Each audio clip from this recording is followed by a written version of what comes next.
This presentation is brought to you by Smoooth Productions.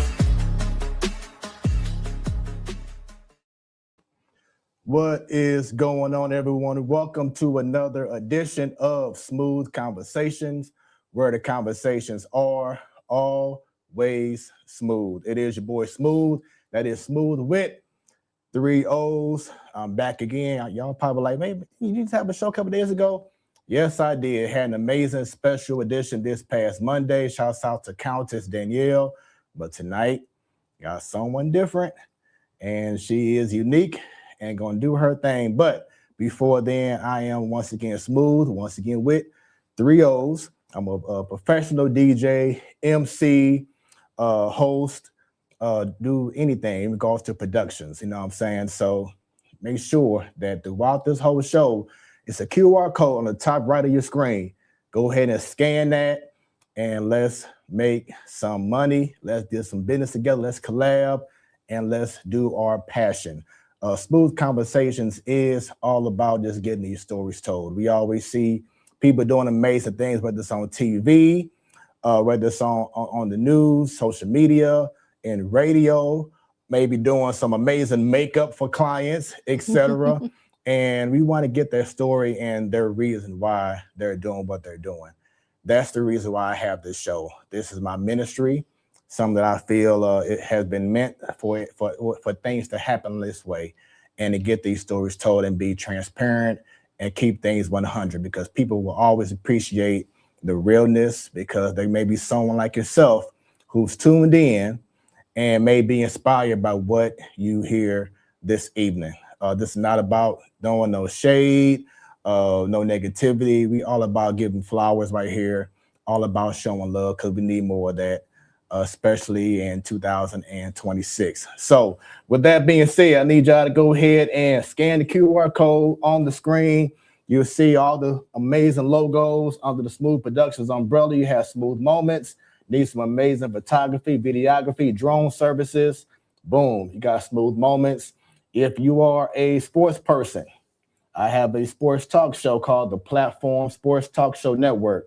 Been doing that for almost 9 years in April, consistently every Wednesday of the month. Every Wednesday, it goes down. Every first Wednesday of the month, you have Ladies Night, all ladies panel. I call them the best panel of ladies who love sports. Then every last Wednesday of the month, you have the Man Cave, where anything, and I do mean anything, can go down. And then in between time, you have the main show, where I host along with panelists from the Man Cave, and from Ladies Night. So show love to the Platform Sports Talk Show. Just scan the QR code, and also go to smoothproductions.com. Smooth, once again, with 3 O's. Check out everything I have under the Smoooth Productions umbrella. And then you see also KBDR Beat District Radio, the first Black-owned online radio station, holding things down from the heart of Ferguson.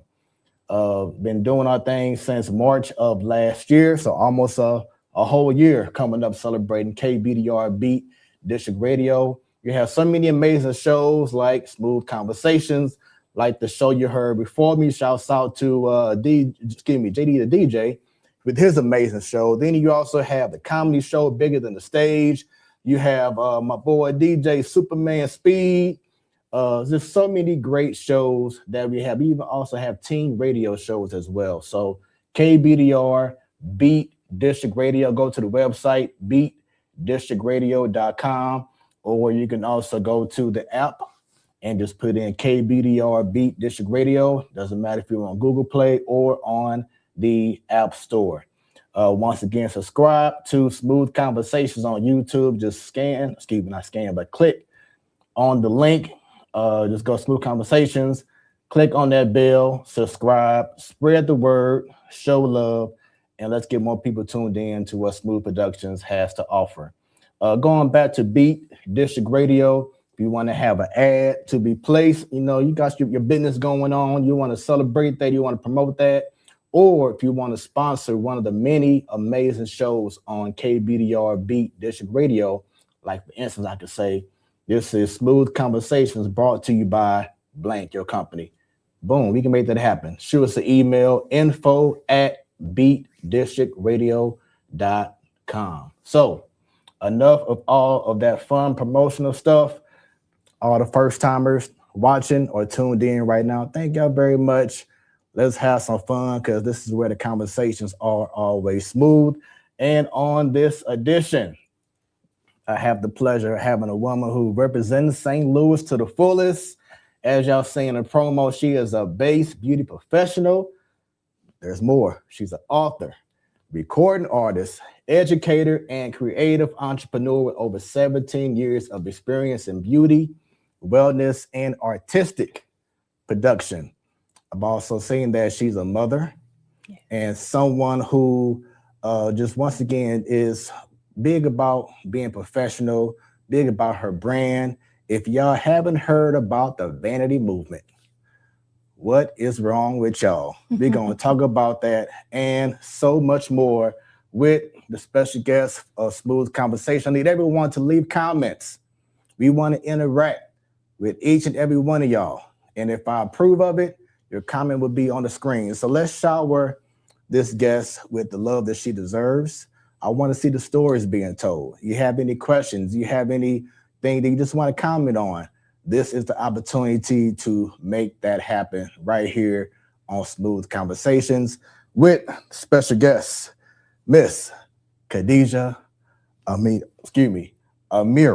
There we go. How you doing, man? I am lovely. Thank you so much for having me. Man, it is my pleasure. Such a warm intro. Thank you. It is my pleasure.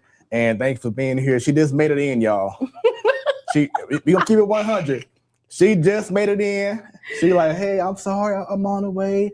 The GPS said one thing, but these people in St. Louis said something different. Baby, look, I thought I was rolling, but I made it. You were here. Thanks for being here. Thanks for taking time out. I'm sure you have a pretty busy or demanding schedule. So yeah, me and the president were supposed to have lunch. No, I'm kidding. There you go. Well, I hope not this president here.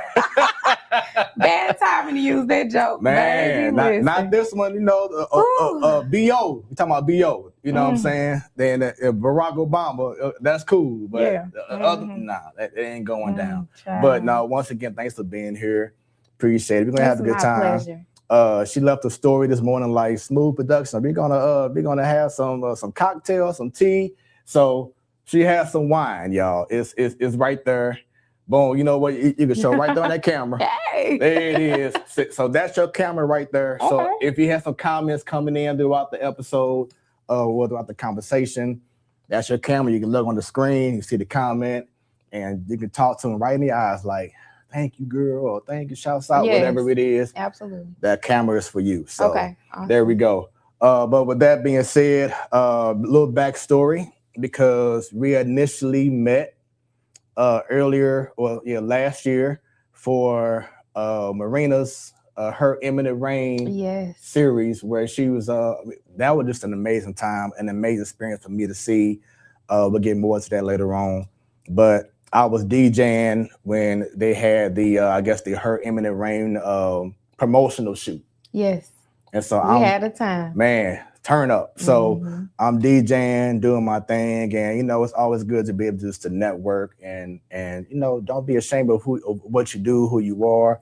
You're all about branding, collaboration, showing love, and you just can tell throughout the whole evening. I mean, the whole day. Yeah. That it was just a celebration. It was love.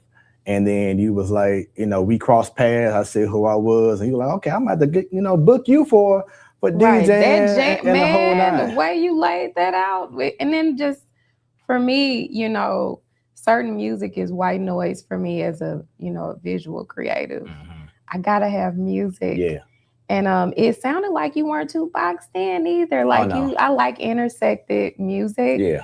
And that was a great shoot. We had so much fun. Yeah. So shouts out to Marina, but once again, the Her Imminent Rain series.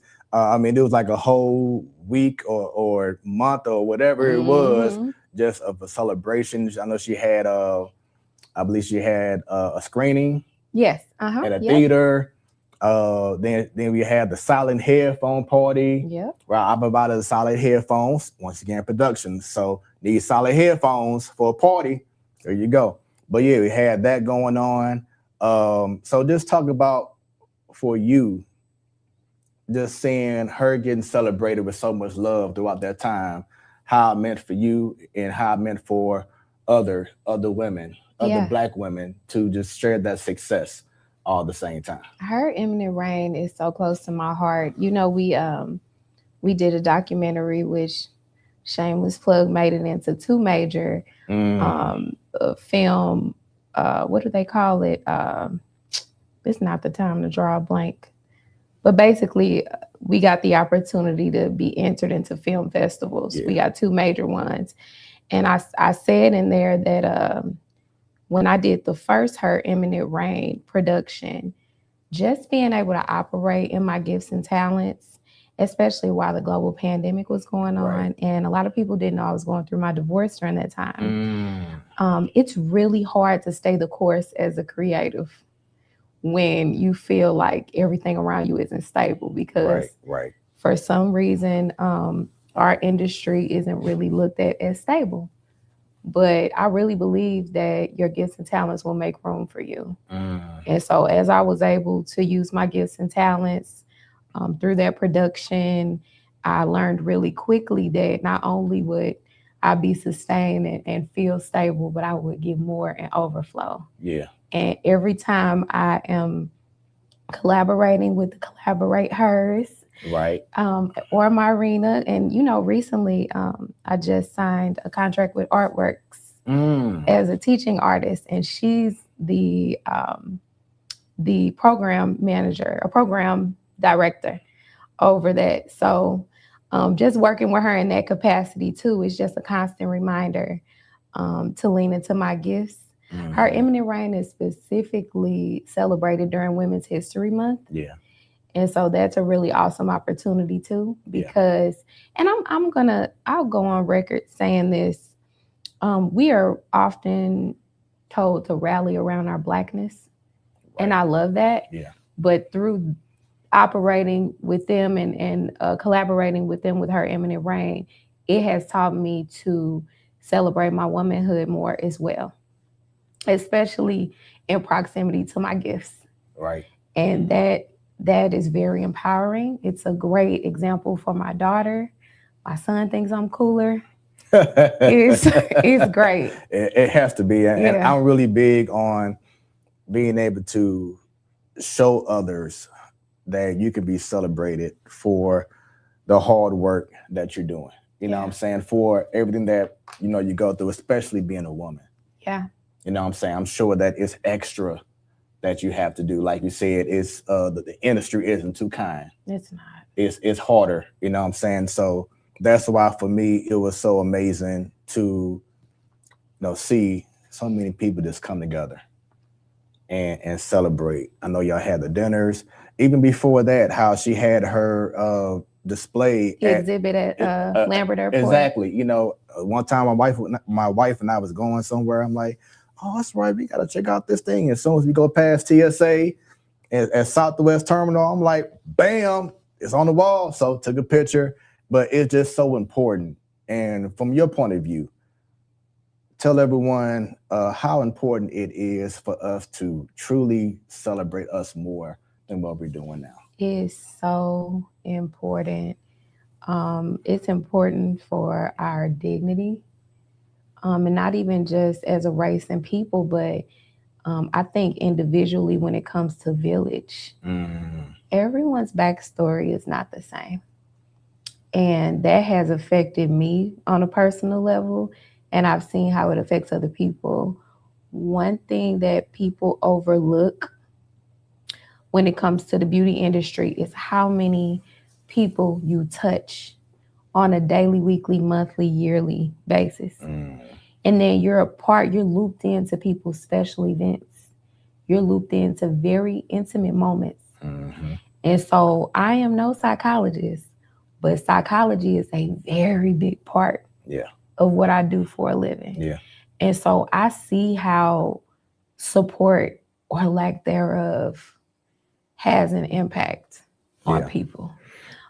It can make or break a person getting to the finish line. It can be the determining factor of somebody choosing to live the next day, you know? And it sounds so dramatic, but when you think about how little it takes to just be supportive, man. Like even now, like Yes. I'm sure you have friends and family, like my stuff, share my stuff, text, just something. And it don't take too much to go ahead and do that. It doesn't. And it's not, you don't really want to beg for support. So it is best if people would just give it out the kindness of their hearts. And if they can't do it out the kindness of their hearts, know that the world turns. And one day, hopefully, you will give in a way that you know you can pull from someday. And I want to say, no one monkey stops, one show. Yeah. Now in St. Louis, it might take 4 monkeys and a goat. St. Louis different, so it is different. You got 4 monkeys and a goat now. It's different. It just shows how much this world is just something else now. But just going back to what you were saying, man, and I just love just to hear the support. But why do you feel that it is still so much harder, even throughout everything that women do, how educated they are? It's to a point now, like in households where, and it's no shame, men, don't be ashamed of this, but it's to a point now where a lot of households now where women may be the breadwinner. Child. But yet they still are like, they got to go so much more harder than, the next person or than a man to get acknowledged. Why do you feel that it's still the same right now to this day? And I'm gonna have to be super biased because I'm a Black woman, and I'm also a single mom and a divorcee. So I'm probably speaking from a biased space here. I think that we do have a piece of it, post-traumatic slave disorder. I think that there was a time where people just would expect you to be lackluster more so than great. And so there's no optimism in you being great or deserving anything. I also think that for some reason, when it comes to women, there's an undertone of you should be happy that ... You got this, so you should be satisfied. You should be grateful. You should be grateful. Yes, gratitude is so important. It's the determining factor sometimes whether or not you get through a thing or not. It resets you, it grounds you. But we have to kind of come away from that a little bit to get where we're going as women. Because it's bad enough that's what everybody tries to perpetuate against us. I know there have been times that I have put myself under fire to want to be better. I've not rested in mediocrity. And it's just like, they mean well, but sometimes people think they're being supported by saying, well, you should be lucky. You should be happy that this, and at least you got this. Why do I have to operate at an at least mentality? And so I think when that's being projected onto you, naturally it trickles into your finances, what people think you should be paid, what type of opportunities you should get, the type of time people should use when they, need or want us. Right. You should be lucky. You should be happy. You should be happy you got a man. It's a joke, but that's a good man, Savannah. That's what that's rooted in. Yeah. Because remember, she was getting beat. Right. So that's a good man. Yeah. That's a good man, Savannah. And just going back as a few points that you've been making that we have to definitely circle back on. But one, when you say that it doesn't take too much to support. It doesn't. When you brought up earlier about going through so many things where you don't know if the next day this person can even survive mentally. Yeah. You know what I'm saying? We're seeing suicide rate just going skyrocket. Not even just adults, but you're seeing kids now, peer pressure, going through this. Yeah. Just so many things. Yeah, right, exactly. Yeah. Just so many things going on. how important is it for people, like you said about sharing, it's important, but how important is it, especially now with mental health, to just maybe text someone or call someone, I guess more so call someone just to say, hey, I just want to check up on you and to see how you're doing. How important do you feel that is now? It's really important. And I think if everybody covers their ground, if you know you're celebrating with people, communing with them, group chats, just let that be your basis. I know sometimes the thought of having to be there for others when a lot of us are trying to be there for ourselves can be, pardon me, grueling. If everybody just kind of covers their area, I think we would be more successful with that. I believe in the power of small ripples. You know, they say if you put a droplet in the ocean, those ripples go for so long, almost infinite. I think that's how it works when it comes to support. If everybody just kind of gets their little corner, everybody gets covered. There are some people that are to themselves so much that people don't think of them. And I feel like when you encounter people like that, a kind word of support, a hug, a healthy touch is fine. And I think it does make a difference. Yeah. I don't talk about it as much because I was very young, but I actually suffered from ideations when I was 17, and did make an attempt. And it was a really rough realization. Looking back, if I was to ask myself if somebody could have been there for me to talk through what bad things I was hearing in my head, would I have been less likely to make the attempt? Yes, I would have. Because I just wasn't seeing clearly. And a lot of times when people are struggling mentally in that way specifically, it's not even as like dramatic and tragic as people think. It's a decision, and it's you really believing that things are just better off without you. And that's the farthest thing from the truth. I'm so grateful to God that he delivered me from that. And I've taken my mental health very serious since. I have a therapist that I go to. Yes. I had therapy today. Wow. I did. Shout out to Jamaica Woody Cooper. That's my girl. But there's times where I take a break. I don't feel like I need as much therapy with my therapist care. She, you're good. Call me if you need me. But if I know I'm going to go into a high stress situation, I do see my therapist regularly. And I also, I take a small dose of medicine for my anxiety. And just try to eat a certain way to help me. And be mindful more recently, actually, of the way my nervous system reacts to certain people. So what made you decide to go ahead and stop bottling everything up to yourself and say, you know what, let me go ahead and get the help that I need? Support. Yeah. I have to shout out my mom. So I had some childhood trauma, and she showed us very early on, the same way you go to the doctor when you don't feel well physically, you go to the therapist when you don't feel well mentally. And it was that simple.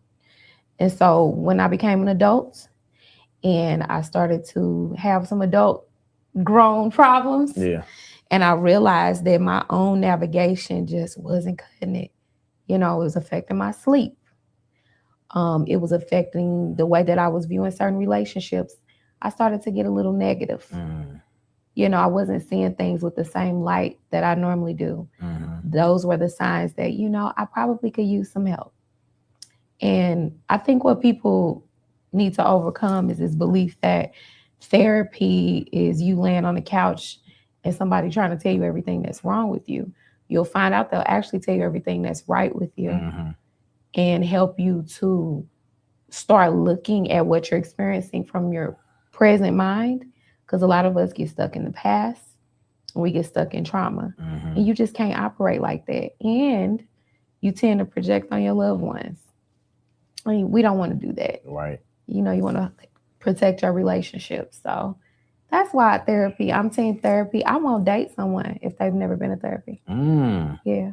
That's deep. I mean, but you know, it's important for you and for your sanity as well. You know what I'm saying? So I definitely understand. Got a comment from is that Brianna Brown, says, "Come on here. Post-traumatic slave syndrome is one of my favorite books." Yes, ma'am. Look, I'm trying to get through it now. Dr. Warman told me that I need to read it. And so I'm trying to get through it now. But yeah, I heard it really gives you those answers. It might have something in there about the first question you asked me. Why we hitting crabs in a barrel? Yeah. You know, so I want to get through it myself.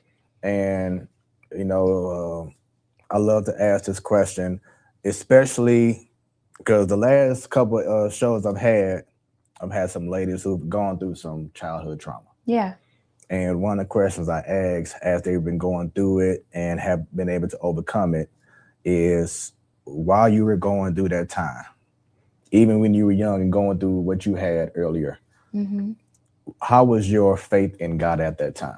Oh, that's a lovely question. because so many people can be like, why, God?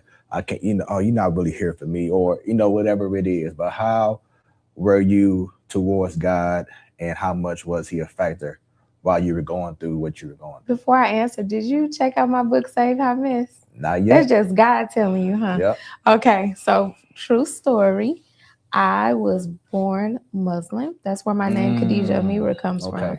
I converted to Christianity. Wow. And I will say, as a younger child, I don't have as much memory of that trauma, but I did not have the same foundation with God that I have now, because I was in a Muslim home, but we weren't practicing like we should have. We weren't going to the mosque.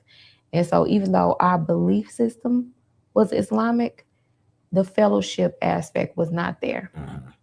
And so I didn't really know how to lean into the spirit to help pull me. But I will say that around 17, 18, you know, you go over your friend's house, you spend a night. Back then, you can spend a night over your friend's house on Saturday if you weren't going to go to church on Sunday in the morning. So a lot of my friends' parents would whisk me off to church just because I stayed the night with a sleepover with my friend Saturday night. And it was there that I started to hear sermons that touched my heart, music that touched my soul. And I had an inner feeling of there's something inside of me that feels redeeming, but I don't know what to call it. Because in Islam, and I don't mean any harm, I have very high respect for Islam. I still, you know, read the Holy Quran from time to time. But there's no redemption. There is no hope. It's very black and white. You make a mistake, that's the mistake. So by the time I was an unwed pregnant teen, you know, I didn't feel very good about myself. I did not feel that I was worthy. And so in reading my Bible and visiting church, I realized that redeeming hope and love that I was feeling internally was the Holy Spirit calling me. And so I converted to Christianity in my early 20s. And I will say, I do know what it feels like to have Christ close to me through some of my adult trauma. And it does make a difference. It's not as debilitating. It feels like an out.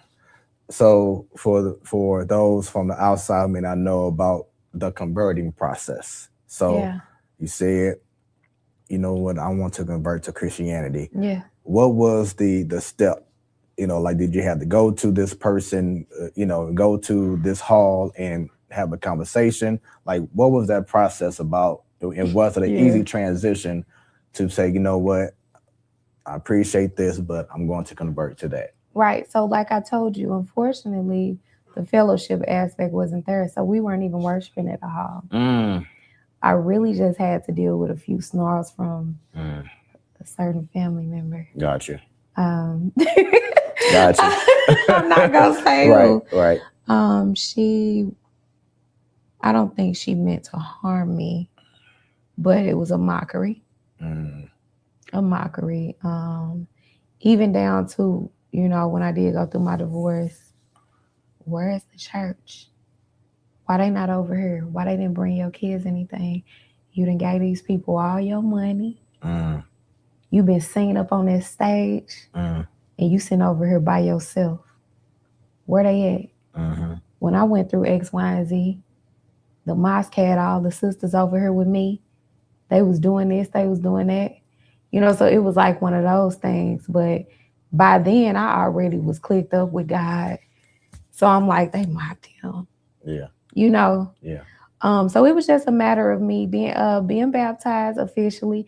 I had a weird baptismal as a kid, going with somebody and just getting, baptized type thing. But as an adult, actually, me and my ex-husband were baptized together at the same time. And I just started being more involved in my church.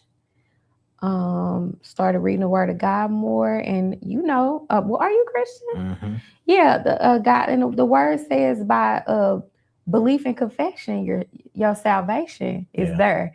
So that part wasn't hard. Yeah. It really is. Believe it and say it, and confess it. And so that's what it was for me. And I can't leave my God now. Nope. I love Christ. And he's like, he saved me. I've been here just waiting on you. I needed him. Yeah. And he works in and through me. Yeah. I can't tell you how many black eyes I've covered over the years with makeup. I can't tell you how many prayers I done had to go into, just to alleviate stress. I can't even explain the way that God has shown himself, even down to like my higher profile clients. They don't have as many safe spaces. I mean, sit down in a chair and say, I need 5 minutes to cry. Because they got to be so big, but they know when they're with me, this is a peaceful, safe place, and go from there. So, yeah. And truthfully, that's exactly why I have this show too. Yeah. I know you were asked about, me. I've been raised in a church my whole life. Yeah. Was baptized when I was a baby. I'm so jealous of people that was raised in church. Yeah, my mom, she's a preacher. Grandmother was in the choir. My wife, her father is a preacher. So I mean, it's been in my. I went to a Christian school until from nursery till 8th grade. I went to a Christian school. So it's all over me, and I'm not one to never shy, and I always want to say, hey, God is here for you. I know it can be cliche to some, but it's still important to let someone know that you're not alone. It makes such a difference. Yes. Yeah. It's the wild card. Right. Because this world is limited. Yeah, it is. And he's limitless.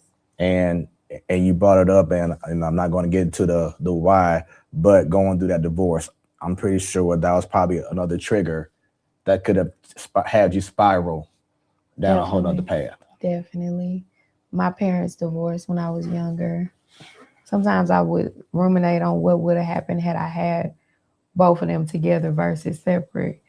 So I feel like I failed my kids. It was a lot. It was a lot. But I will say, we talked about therapy.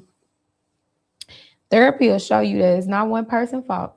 I feel like with my ex, there was some strong signs that it's his fault. We both played a role in our marriage. We both played a role in our divorce. And so now I'm just focused on us both being strong towers for our daughter, and me continuing to work on my juicy heart. So when it's time to jump back in the sack. So yeah. So you do want to get married again? Yeah. That's what's up. I am a fan of a longer engagement at this side. Right. Partnership. I know that's like, it sounds like a cliche phrase. Everybody saying partner. I am a fan of just establishing a strong partnership more so than I'm trying to run to the owl though from a divorcee space. Right. Brianna says, "What a rich and beautiful spirit and heart." You have a rich and beautiful spirit and heart. I just love her. You know, that's BB the Neo Soul. Okay. Shouts out to you. Yeah. Shouts out to you, BB. Yes. Yeah, keep them comments coming, man. We want to show once again all the love to this wonderful woman right here in regards to the marriage. You said pretty much that it wasn't, you weren't trying to pin it on this person, that person, it was together. What was, I'm trying to see how I can really phrase this, but it's pretty much, do you think people really take advantage of just the title and not what it brings behind the title? Because so many people say, yes, I want to get married. I want to have 5 kids. I want to do this. I want to do that. They do all this for the title, but they don't want to put in the work. That's so true. I believe that about marriage and the word friend. Right, that part. I believe it for both. It takes work.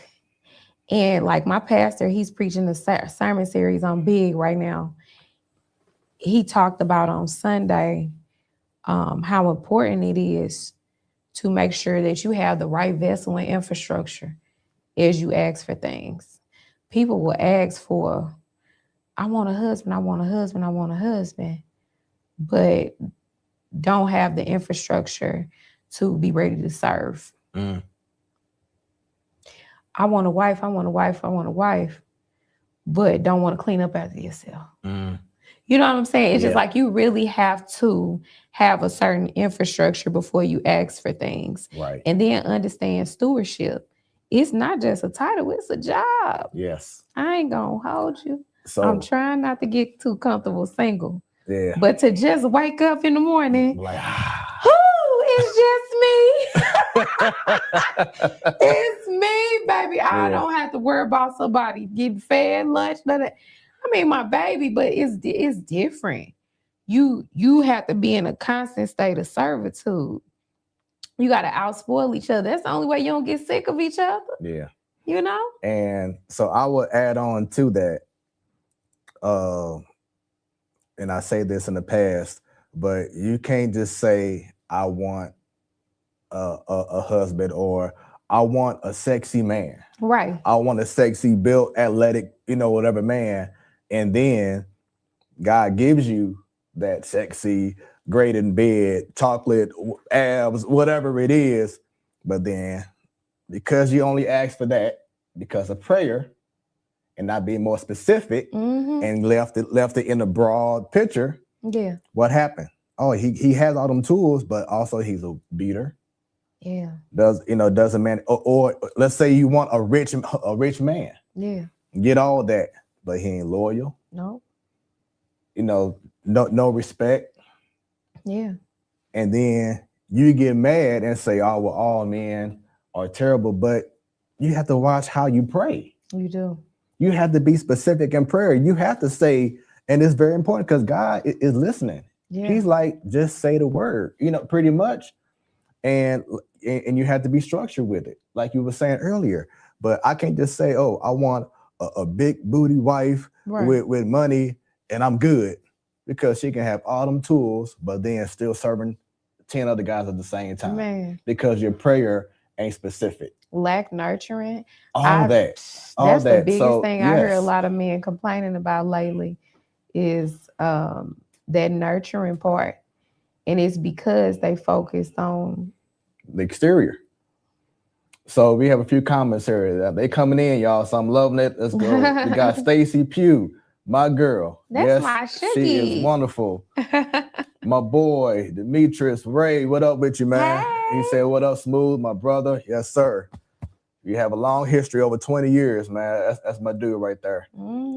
Pat Pritchett says, yes, she is a beautiful and lovely young lady. Hi, love Auntie you, niece. Pat. I love you. There we go. Let's see here. Let me put her on by herself so she can interact. There we go. Hey, y'all. Hi, Auntie Pat. We have that Chanel Claiborne, my sissy. I see you soon, girl. She also says that's real. Be specific and have the capacity to receive. Yes, indeed. Yes, indeed. They have Jamie Yvette. She's such a beautiful Thank you, gorgeous. On the inside and out. Oh, I love y'all. There we go. Y'all. Yes. Pat says, hey, love. So, yes, this is a warm environment. You doing this. This is what this show is all about, everyone, is giving flowers. Why wait till someone can't smell them? Man, tell me about it. You know, this is what this show is exactly about. We want y'all to continue with them comments. If you have questions, you just want to have a testimony, whatever it is, that's what Smoooth Conversations is all about. So I need each and every one of y'all who's watching, who's tuned in, to go ahead and share the stream right now to invite even more people to be a part of this conversation, because you never know. So it could be something that she's going through or that she said or that I may say that may resonate with you and may impact you. I call this the most impactful. I don't want to call it a podcast. I call this a show. I don't want to just keep it put in the box as a podcast, because it's so much more than that. But this is going to be the most impactful show that you'll experience, and we don't do that if we don't show transparency. That's true. Because we need that. Yeah. So that's why I have this show. And she says, amen. So amen. There we go. Continue to like, get them shares. Let's get even more people tuned in as we continue on with Smoooth Conversations. So we started off the show so far very deep and serious, which is important. Yeah.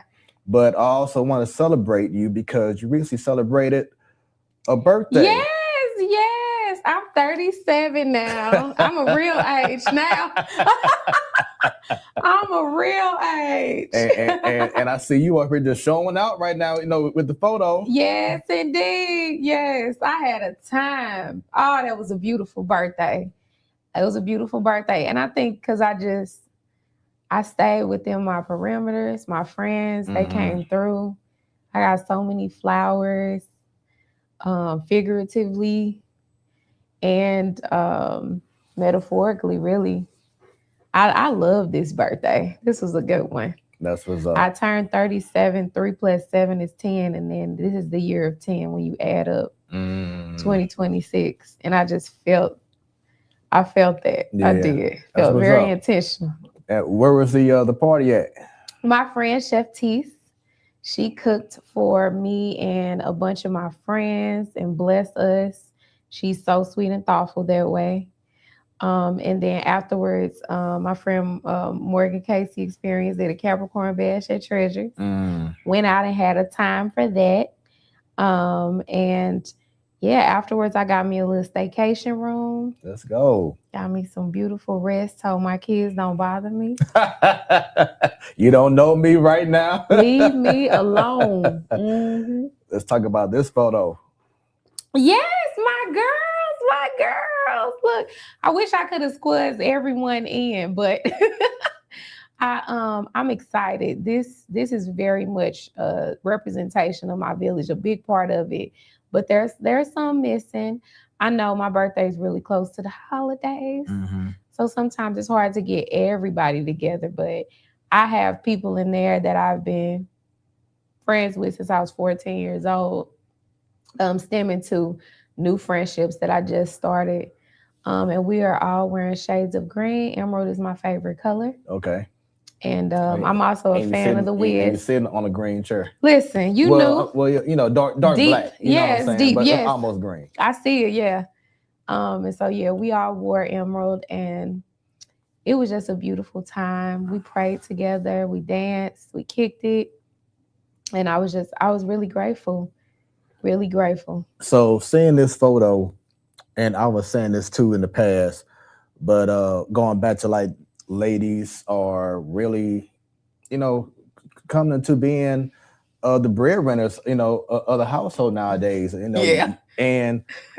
and just seeing that photo, but just seeing the celebration of women, going back to her imminent reign and et cetera. Yeah. But I feel like there's just been a huge shift of Black women's success Talk about that from your point of view. I'm going to start with the collaboration aspect. So my close friends know this about me, but I'm actually going to give you some exclusive information. Okay. Right here on Smooth Conversations. Right, on Smooth Conversations. So in April of 2024, my best friend and I were literally on the phone all the time fussing about how much we paying in this, how much we paying in that.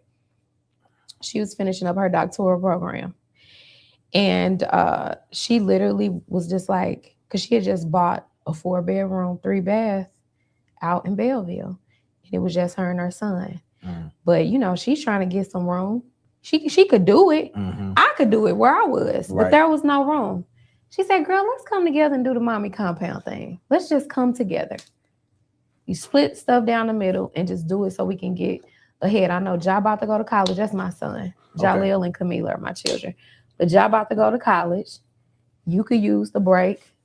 I was at the time also dealing with just some sensitivity about my family unit not being what I wanted it to be when it come to like support. And I was like, girl, I don't know. She like, I ain't gonna keep asking you.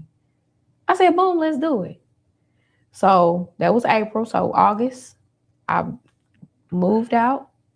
We came together and combined our households. And that was in August of 2024. And we joke and call it the mommy compound. When I was about to do it, I had a few people coming. I don't know. I hope they be all right. 2 queens can't stay in one castle. Let me tell you something. This is the most peaceful living experience I ever had. No shade to my ex. This is the most peaceful living experience. She is very emotionally competent. She's a helping professional.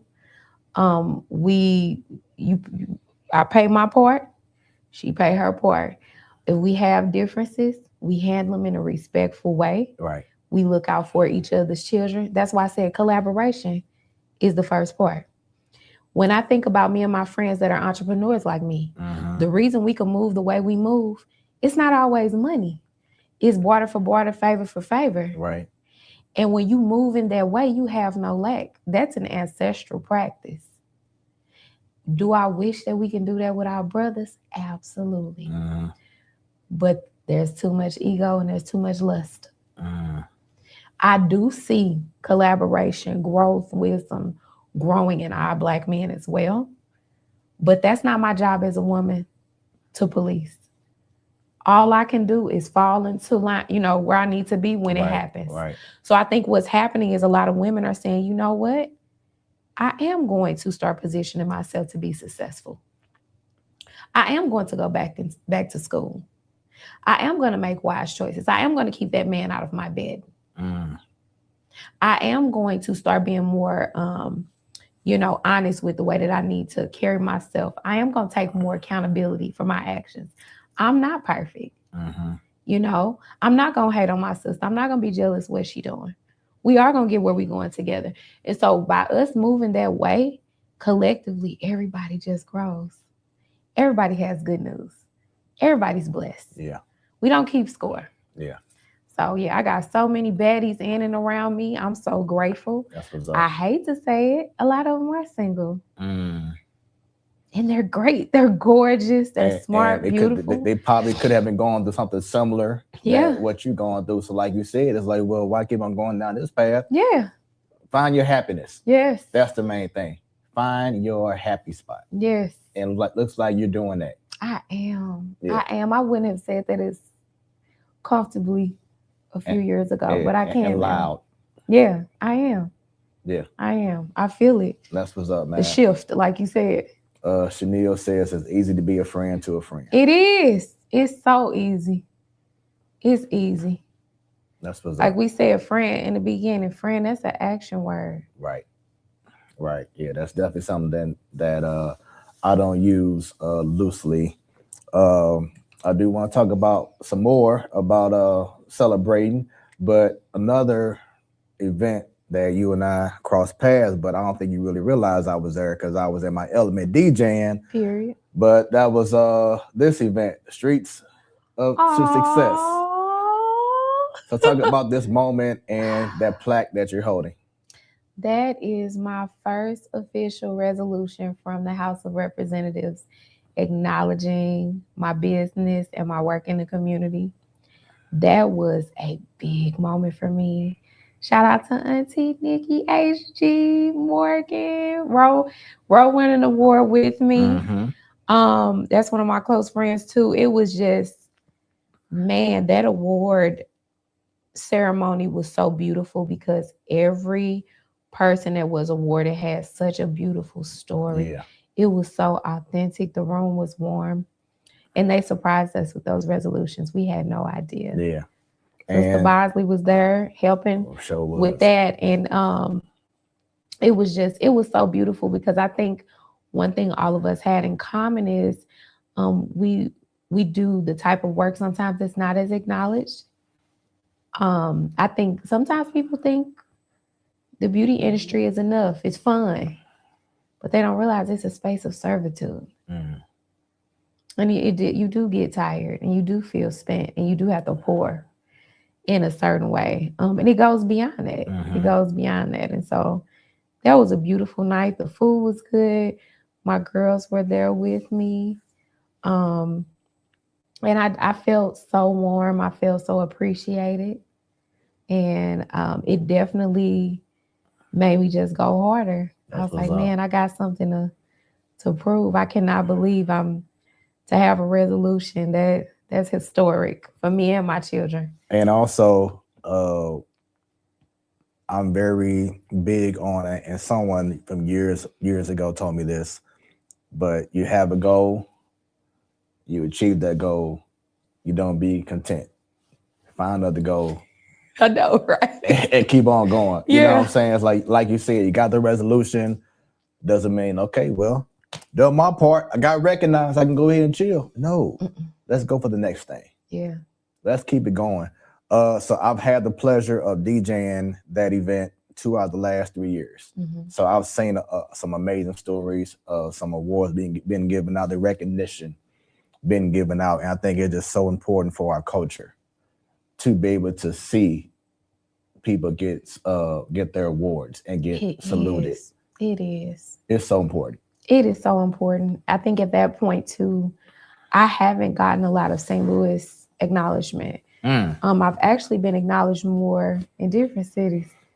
It's crazy. I know, right? God has blessed me to work on a national and international level at this stage in my career. And I'm very grateful to God, but it does hit different when it's your own city. Right. And that's what I love most about that acknowledgement, because I love St. Louis. Yeah. I know we're an imperfect city, but I try not to get into the St. Louis bashing because there are some undertones here that supersede our ability to get where we want to go. This stuff was planned. You know, Missouri was one of the last states to abolish slavery. Right. So a lot of the dissension and stuff that we experience is embedded.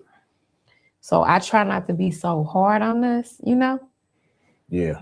But and like you say, you don't want to be hard, and this isn't a bash, and this is more so a cry for help.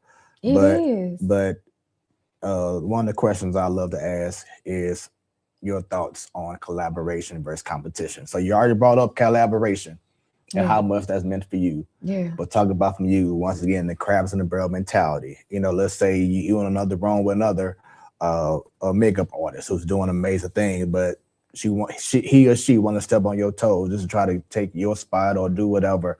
And I always say, money is not going to go, it's not going to run out. It's not. And you can do so much better by just stop all the hating. And something else that I've been seeing a lot of, which has been, God knows how long this has been going on, but we are the only race that hate on ourselves. Yeah. As much as we do. Yeah. And that's it's just hardening.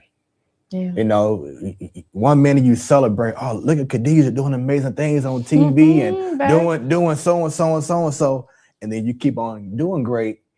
Oh, look how she's doing. Thinks she. You know, just find the negativity, and it's like, what fun do you have in that? What do you gain from having to come from? Oh man, look how she rose up and how she doing so and so, but now she on TV too much now talking about what's the point? It's hard for me to speak to it because I'm not a hater. Right. But I empathize. I have had a moment where I had to check myself. And if anything, I'll lean into that to answer this. I used to be really sensitive about people's path to makeup artistry. And it's because I had a long and hard path. So, you know, I had to work my way up. I had to work for brands, work for Bird Minerals, work for MAC Cosmetics, go get my aesthetic license, do grueling free work. YouTube comes. Now people self-taught and they jumping in. And I'm like, wait, I got this certification, I got this, I got that. And you saying you do what I do? And then, God forbid, they come in with a little bit more support. They got a nest egg. They got a spouse that support them. They got a more business savvy than I had. So they superseding, outwardly superseding my success.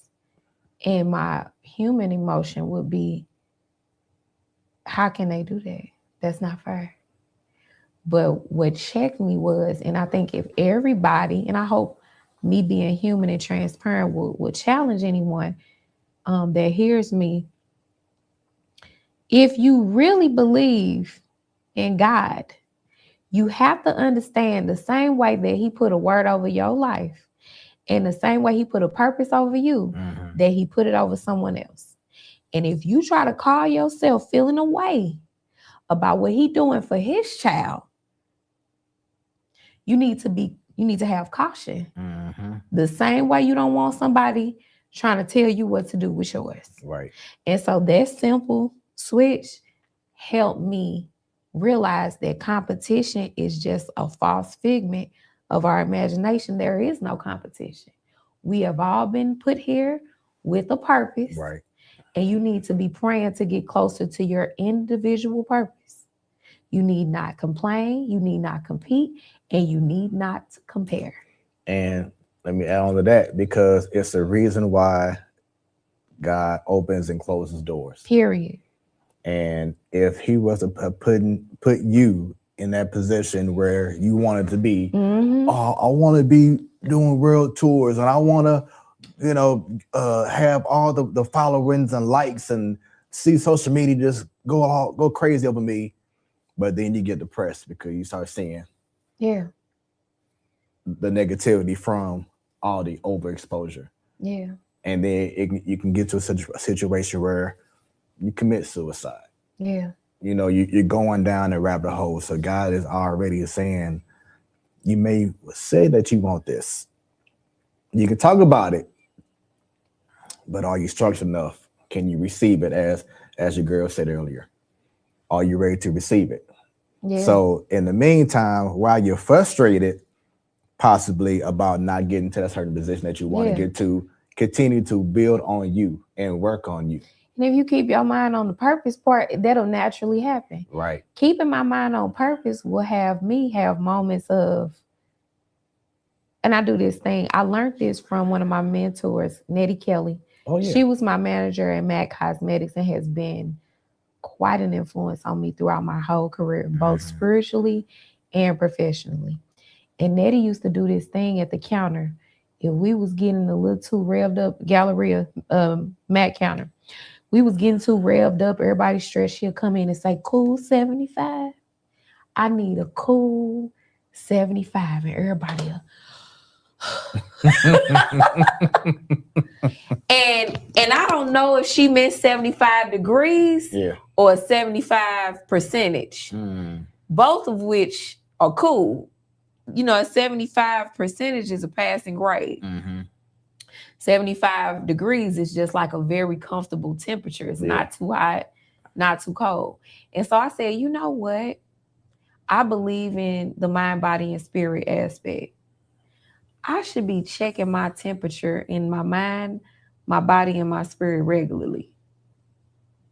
And when one is not off I look to the other ones to kind of help pull me through. And so I kind of took that into my own philosophy.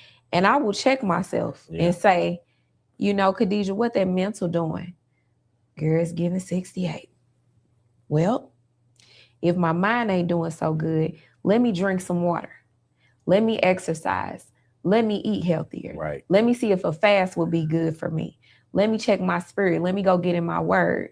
Let me go to church. Let me turn off some of this social media until my mental gets back where it needs to be. So that's how I regulate myself. And that's how I focus on my purpose individually in an internal way.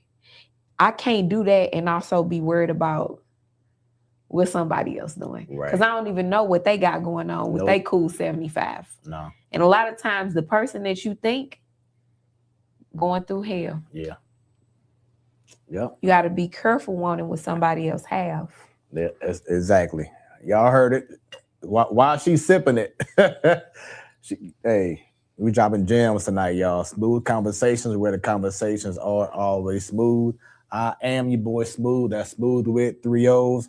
You got to use your devices, scan the QR code on the top right of your screen, and connect with yours truly. I have links. I have the website, have the whole nine. I also have right here to my right on Smooth Conversations, Khadijah Amirah. You so awesome for Khadijah Amirah. Talk about this setup. It is nice here. Thank you. So this nice. This is, I call it the TSC, the Saunders Experience. So we have a lot of different events in here, you know, Super Bowl parties, house parties, Mother's Day things here, Father's Day stuff. Whatever it is, we pretty much be holding down. So like the family come out here and we kick it. I'll get the DJ booth out here and get it in. Nice. Get the lights going. Get the smoke machine going. I mean, it'd be a whole vibe down here. Yes, indeed. Yes, she look at the liquor, y'all. She like look at the liquor, but no, it's a whole vibe, man. And shout out to the wifey.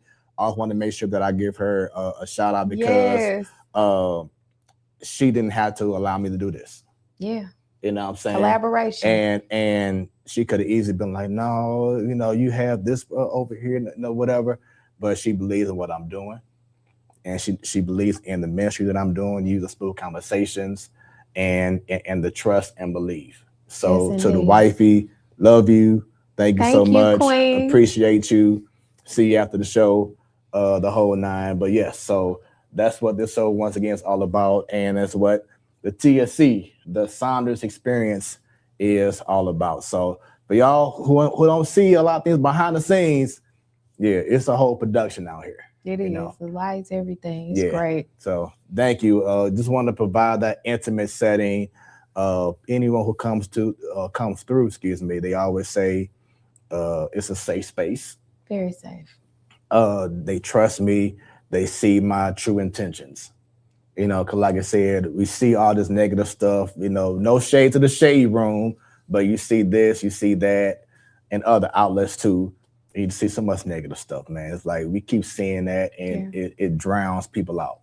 And someone needs to change it, and why not me? Yeah. So that's what I'm doing here. Positivity breeds positivity. There we go. So I hope y'all appreciating it. I do have a question. Yes, indeed. Who is Mahogany Rain? Oh, wait, that's my girl. Hi, that's my alter ego, my official pseudonym. Mahogany Rain was first birth. Actually, a lot of people don't know this. I used to do poetry at Legacy. Okay. And I've always loved being a multi-hyphenate creative. I just didn't know what to call it until recently. God gave me the gift of writing. And so then I started to write under Dynamic Image Publications. And I've written 3 books so far. They're all published. Shout out to Christian Cashel.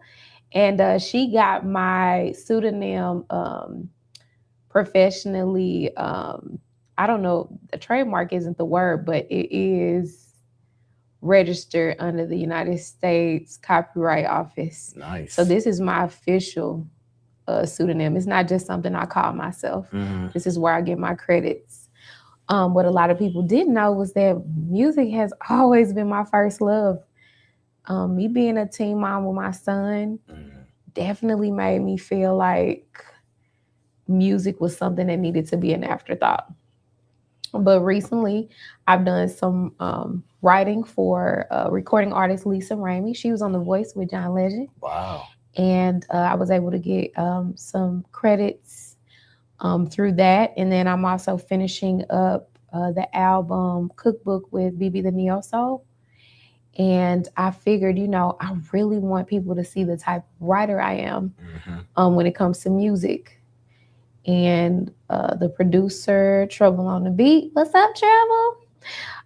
He is a close friend of mine and was like, let's get in the lab, Khadijah. Let's just put you out there. And I'm like, no, let's shop it. Let's shop it. Yeah. He like, nah, you got that fire. We gonna get you together. So we're working on a great body of art right now so I can release it. Purpose-wise, I'm not really trying to be a performance artist. I don't know about a recording artist, but I do want people to be able to see my gift of writing. I do love to sing, but I do prefer writing more. And you can make it just as much money as a writer behind the scenes than you can being on stage. I just don't want the performance artist aspect to rip my love of music away from me because me being industry, I have seen something. It ain't enough wine or drink in that bar time for me to tell you about the things I have seen over the years. The industry is beautiful, but it's not for me. It's not for me. I like my proximity to it right now. Right. So, but I love it. The song Drip was my first single. It's very sexy. It's very grown. And I was able to lean into my storytelling throughout the song. It has a feel of familiar, groovy R&B with a slight aspect of trap. And I'm looking forward to release more feel-good music. Okay. I even have, and I know this might be a little cliche for some people, but I do love gospel music, and I have written some gospel music. Let's go. And so I'm excited to release that as well. I will say I'm a little apprehensive because I don't want to get burned at the stake, but I need people to understand that my life is full and it has been lived. And as I create and as I want to share more about my gifts and talents, it's going to look different because I'm different and because my experiences have been different. I have been married, and I don't think anything wrong with some love making and some passion. Right. And so I'm going to write about that. And I'm going to write about other things I'm passionate about. So nothing wrong with it. Yeah. And I'm going to say this, gospel music is the best genre of music ever. It is. It is. It's the cornerstone of every other music. Yes. And I love anthem music. I love hymns. I love strong music that can be intersected in different genres. And so that's the angle that I think I will come from when it comes to me writing that type of music. But I have I'll share it with you, I have a strong gospel playlist. Nice. It's beautiful. It's called Fence Music on my Apple Music. And you know that the Jesus Be a Fence all around me. That's why I named it Fence Music. I like it. I like it. And rest in peace to the legendary Richard Smallwood. Yes, rest in peace. Yeah. So last Sunday, I know, I'm sure my church wasn't only one, but we had a whole thing because I'm a drummer as well. I used to be in the band. Multifaceted. There we go. So I used to be in the band for like 20 years ago or so now. But used to be a drummer. Well, I still am at my church. And we had a whole medley of Richard Smallwood. That is so beautiful. So it was nice. Yeah, I was first exposed, obviously. I told you I was a little heathen baby. Destiny's Child, when they did their rendition. And I probably got on everybody's nerves singing them amens at the end. But he definitely made an impact on me, even just in my adulthood. Rest in peace. So real quick, shouts out to my boy Corey Crawford. I love gospel. Yeah, me too. And he says he a cold drummer. So the reason why he knows, because he was in the band with me. That's what's up. Do he drum? Yeah, he's a musician. Let me find out. Oh yeah. What's up, Corey? I'll be looking for people. Producer, tighten everything up. Producing everything. And also remember Demetrius, who you saw earlier. Mm-hmm. So along with him as well. So yeah, those my brothers right there. Yeah. Yeah. So I've been knowing them since I want to say around 2000, like by mid 2000s. That's what's up. And it's been, it's been amazing with them. So shouts out to my guys, man. Very talented brothers. Going back to spoken word, you said that you was doing pieces of Legacy. So was this like on a Friday night Legacy, or was that a Word Up, or what? No, back in the day. So this had to be like 2009, 2010, oh, during that era. Okay. Mm-hmm. So I love to ask this question. Ujima too. Who? Ujima. Okay. Mm-hmm. I love to ask this question because the poetry scene was just on fire. Man, shout out to Floyd. Yeah, Boykins. Yes, he's a friend. He just reached out to me the other day just to see how I was doing. That's He's great. Up. Yeah. Yes, that era. Oh my goodness, and I love telling the story about Legacy Books, especially on Friday nights when Lewis Confliction used to host and MK. But it's because my band, the Immortal Soul era, used to be the house band for a period of time. Wow. And when I say the who's who was there. I was so young up in there. Yeah, so the who's who was there. It was great. But you knew that if you was not there early, that you may have to park on Delmore and walk, because Legacy has a huge parking lot. Yeah. And every spot was filled up. Yeah. We didn't know about carpooling apparently. Look. Right. And then once again, going down, either to Union or going down Delmore, you just saw cars lined up. So you had to be there early to get a seat. Yeah. If not, you got to stand in the back and enjoy. But just talk about from you, if you can remember just that era of spoken word at that time. Right. The intimacy, this was before COVID. Right. We didn't got weird with being up on each other.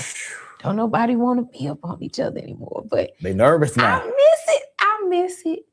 I don't mind. I love a good hole in the wall. Mm-hmm. I do. And I think that's what it is. You get to be in close proximity. You more likely to talk to somebody you don't know because you're that close to each other. Here go one table, there go the other table. Hey, y'all, you'll recognize that person when you out again,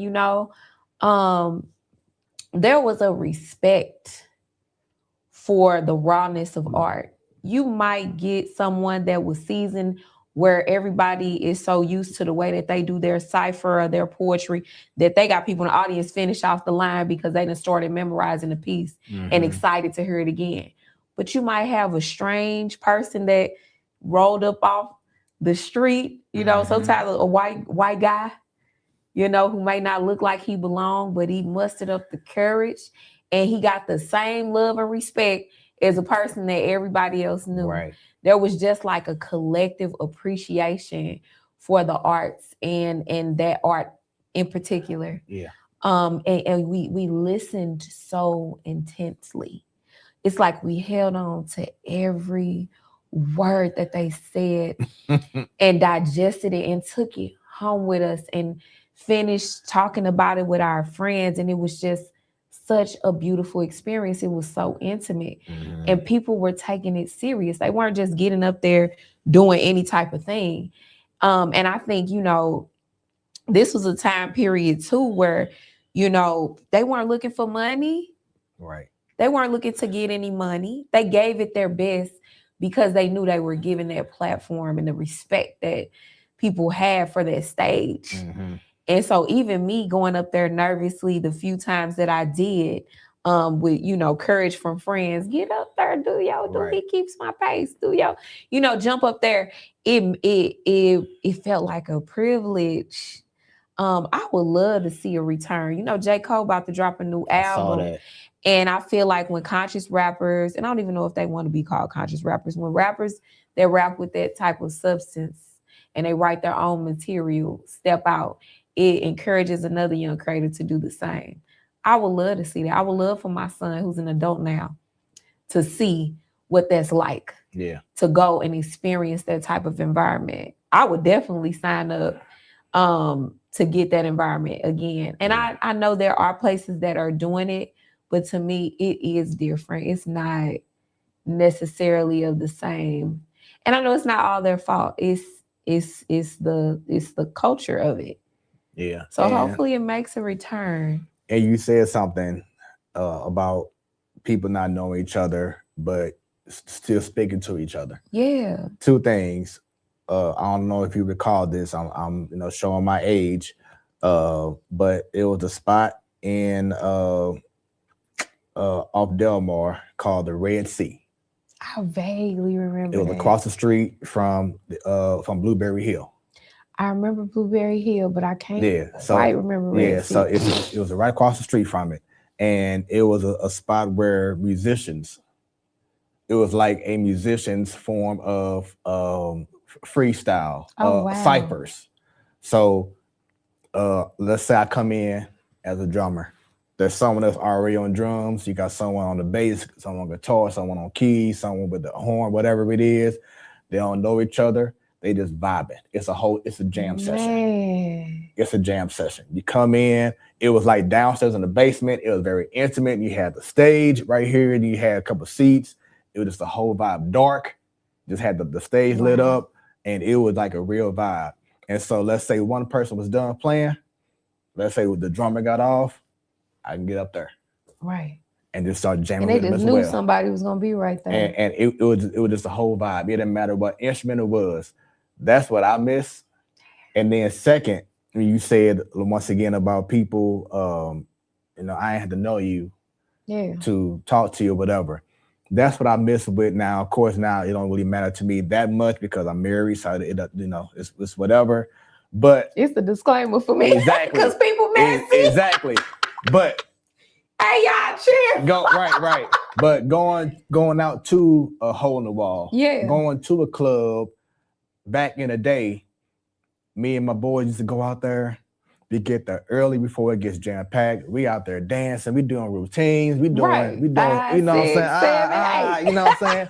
We doing it all. So by the time the ladies come, they already see, the camaraderie. They can dance. Mm-hmm. So by the time I start getting thick, who they going to? Yeah. And I didn't have to know your name. Yeah. That was the fun part for me, is that I ain't had to know nothing about you. Have a good time. But we just having a good time. You know what I'm saying? Nowadays it's, who are you, and what's your gross pay? What, where you work at? Do I know you? For me, just to even not me, but I'm just saying in general, for someone just to have a dance. I think I blame everything on the government, man. Is the culture is, first of all, we too overworked. Yeah. What it takes for people to, and that's why I'm just gonna have to extend some grace to the culture. People tired. So then it's like, well, since I know I only have 3.5 hours to spare for my recreation, yes, I need to know who I'm spending it with. Do you have this? Do you have that? And it sucks because God never intended for us to move with each other like that. Mm-hmm. But I think that people just, and then when somebody do waste your time, play with your time, scam you, lie to you, put you in a situation, embarrass you, humiliate you, you like, I don't want to do that again. So that's why they get like that. Is it an excuse? No. Do I wish we can come away from that? Absolutely. Mm-hmm. I love dancing.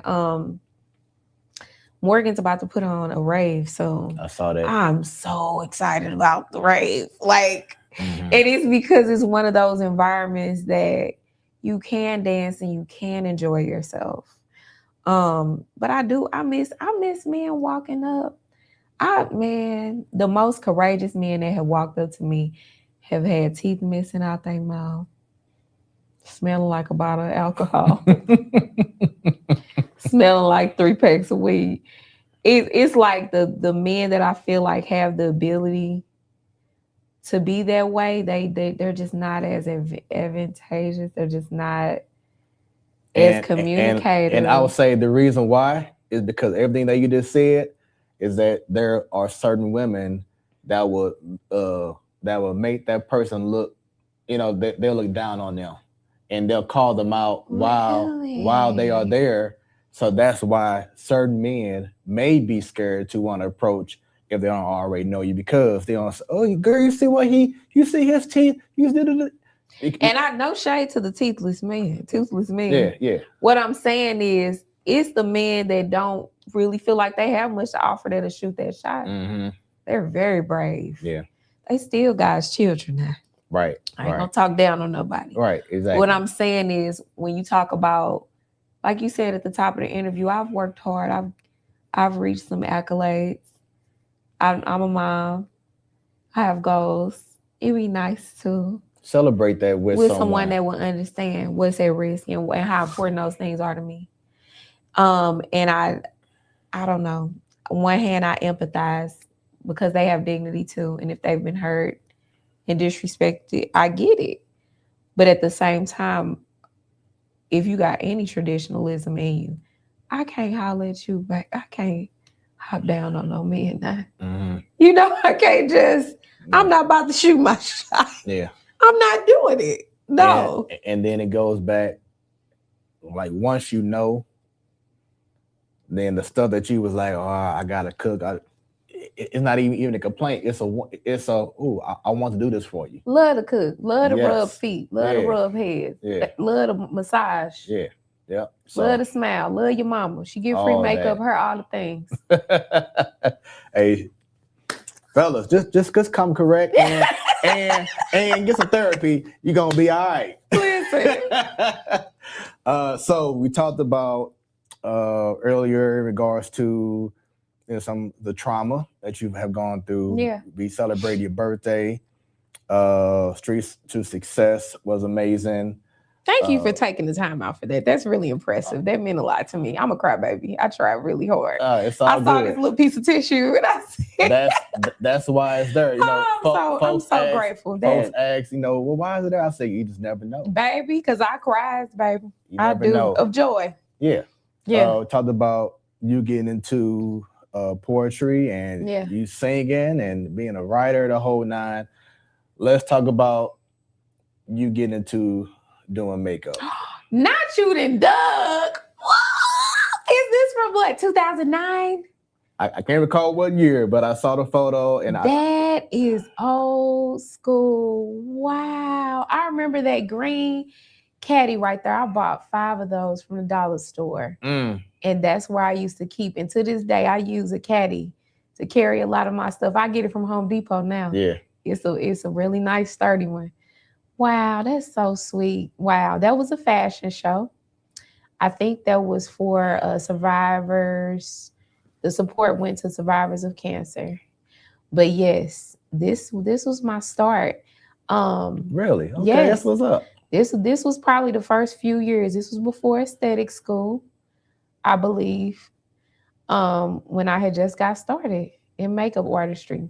What was your reason that you want to get into makeup artistry? Yes. So my mom was a master stylist. So I grew up in the salon. I got to experience 90s, 2000 salon culture firsthand. And that's probably one of the richest experiences I've ever had. That time period, I wish I could bottle it up and sell it. Man. Oh my gosh. Yes. Yeah. I have to add, like that 90s, early 2000s, it was like a natural look. You know what I'm saying? Like it wasn't too much, and I used to love seeing the ladies that had the lip gloss with the black eyeliner on the edge. Yes. Oh my God. That's my jam. I love it. I was crazy about that. That's so funny. A lot of men love that look. My goodness. They love that look. Let's go. So just picture this. I don't want to be dramatic to the audience. Picture this, okay? You got a salon. You got 3 women under the dryer. You got 6 stations. Everybody's full. It's a Saturday. Isley Brothers, come on. Oh. This is Mr. Big. How you doing, Mr. Big? And the salon will sing the whole song from start to finish. hearing Kelly Price, hearing Whitney Houston, smelling the Sebastian and the Barbicide, having that regular customer that came to my mama every week. I remember Miss Bethany brought me homemade cookies to her standing Saturday appointment. Like, those memories meant so much to me. Hearing the stories that those women told about their lives, seeing the value that my mom put on every client, no matter if they was her successful client that pulled up in the loaded Montero Benz with the peanut butter inside. I used to have Montero. Or the one that, right. Or the one that, pulled up and a little hoopty, but she scraped her money together to make sure she can get her, straw curls. Like, everybody got treated the same. It was so beautiful. It was empowering to see these beauty professionals benefit from standing appointments. That's a bone that I got to pick with our community as well. The only people getting that in this space in the beauty industry is the Asians at the nail shop. Right. They get standings. We don't get standings anymore. We get who can hit the best deal. But being able to see that, to see the dignity on these women, for them to have a career built around a community, that sense of entrepreneurship, the man that come in selling the socks and chocolate, it was just a different environment. And so by that being the grounds of where I was growing up, I noticed I said Montero Benz, Montero Sport is what I meant to say. But like, for that to be the foundation, beauty was something I couldn't escape. Obviously, Khadijah, go watch that relaxer out. Khadijah, come do this. Khadijah, come mold. So I'm doing that at 9, 10. You know what I'm saying? I'm learning cut. I'm watching my mama do 90-degree cuts. I'm watching, so I'm absorbing it. So by the time I was an adult, I'm a teen mom. And I'm like, Mama, I'm just gonna get in the industry. I tried to go to school traditionally, which I ain't done. I'm going back. But I tried to, and it just wouldn't work because I had to get some money. I had to get some bread and take care of my son. And so I said, I'm gonna jump into the beauty industry. That's what I'm good at. That's where I already hustle. And she looked at me, she said, do something different, because you know how to do her. Do something different. And so I was like, okay, well, I kind of like makeup and I like aesthetics. So I was working at Victoria's Secret, actually, as like a little part-time job to do what I needed to do for my son. And they would stick me in beauty. Who coming in Victoria's Secret to get some lipstick? Right. But the reason they kept sticking me in beauty, because they was like, nobody ever sells. But when you're over there, we selling everything. Yeah. We selling the perfume, the lipstick, the blush. And so one day when I was on my break, I was walking down to Bird Minerals and I went into the store and I was shopping for myself. And a customer came up to me and asked me about why I was using what I was using. The hiring manager overheard. It told me to fill out an application. Pardon me. And so I filled out the application and they hired me. And so I was there for like 2.5 years. And I learned a lot. Their training was amazing. Unfortunately, Bird Minerals closed a lot of their stores, but they're still, operating, I believe, online. And then I kind of reached my peak with them. I wasn't making the money I wanted to make. And then I did kind of accidentally become like the token Black girl there because their makeup was not geared towards women of color as much. I'm not going to say it's because they didn't want it to be. It just worked out for them that they didn't have to.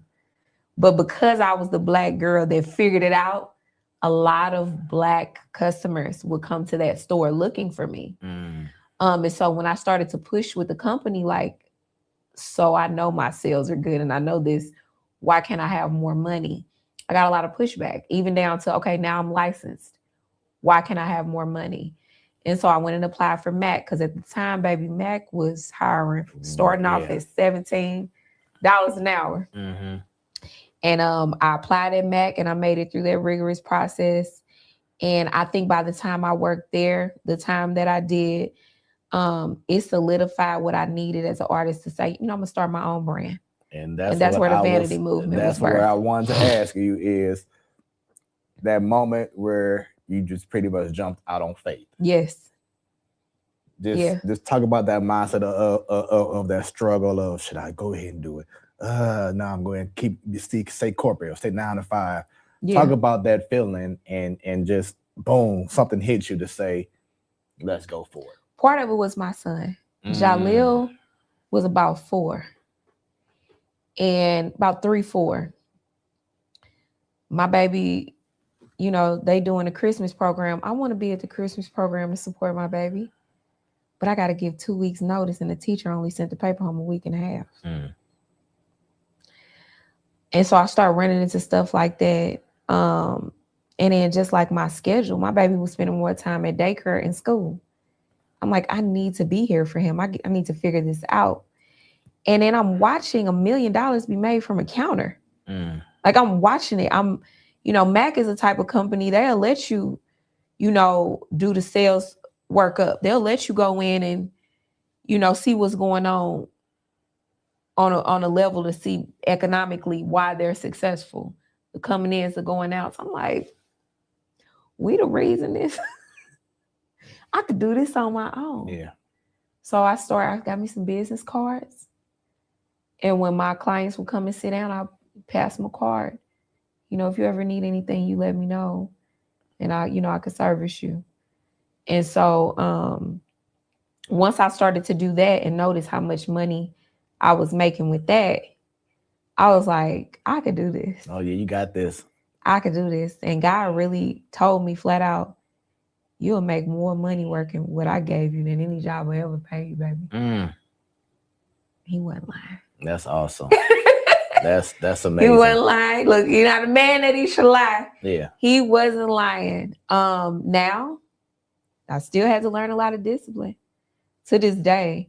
Inventory is probably the biggest headache. It was easy being able to work somewhere where everything you have it at your disposal. Now you got to get on your own. You got to get your own. You got to get your own mascara, wines, doe foot applicators, foundation, blush, skincare products, moisturizers, booth rent, overhead. You got to pay all of that now. So do you have like your own like building or factory? No, actually. So my friend Ashley is the owner of A La Carte Beauty, and A La Carte Beauty Market.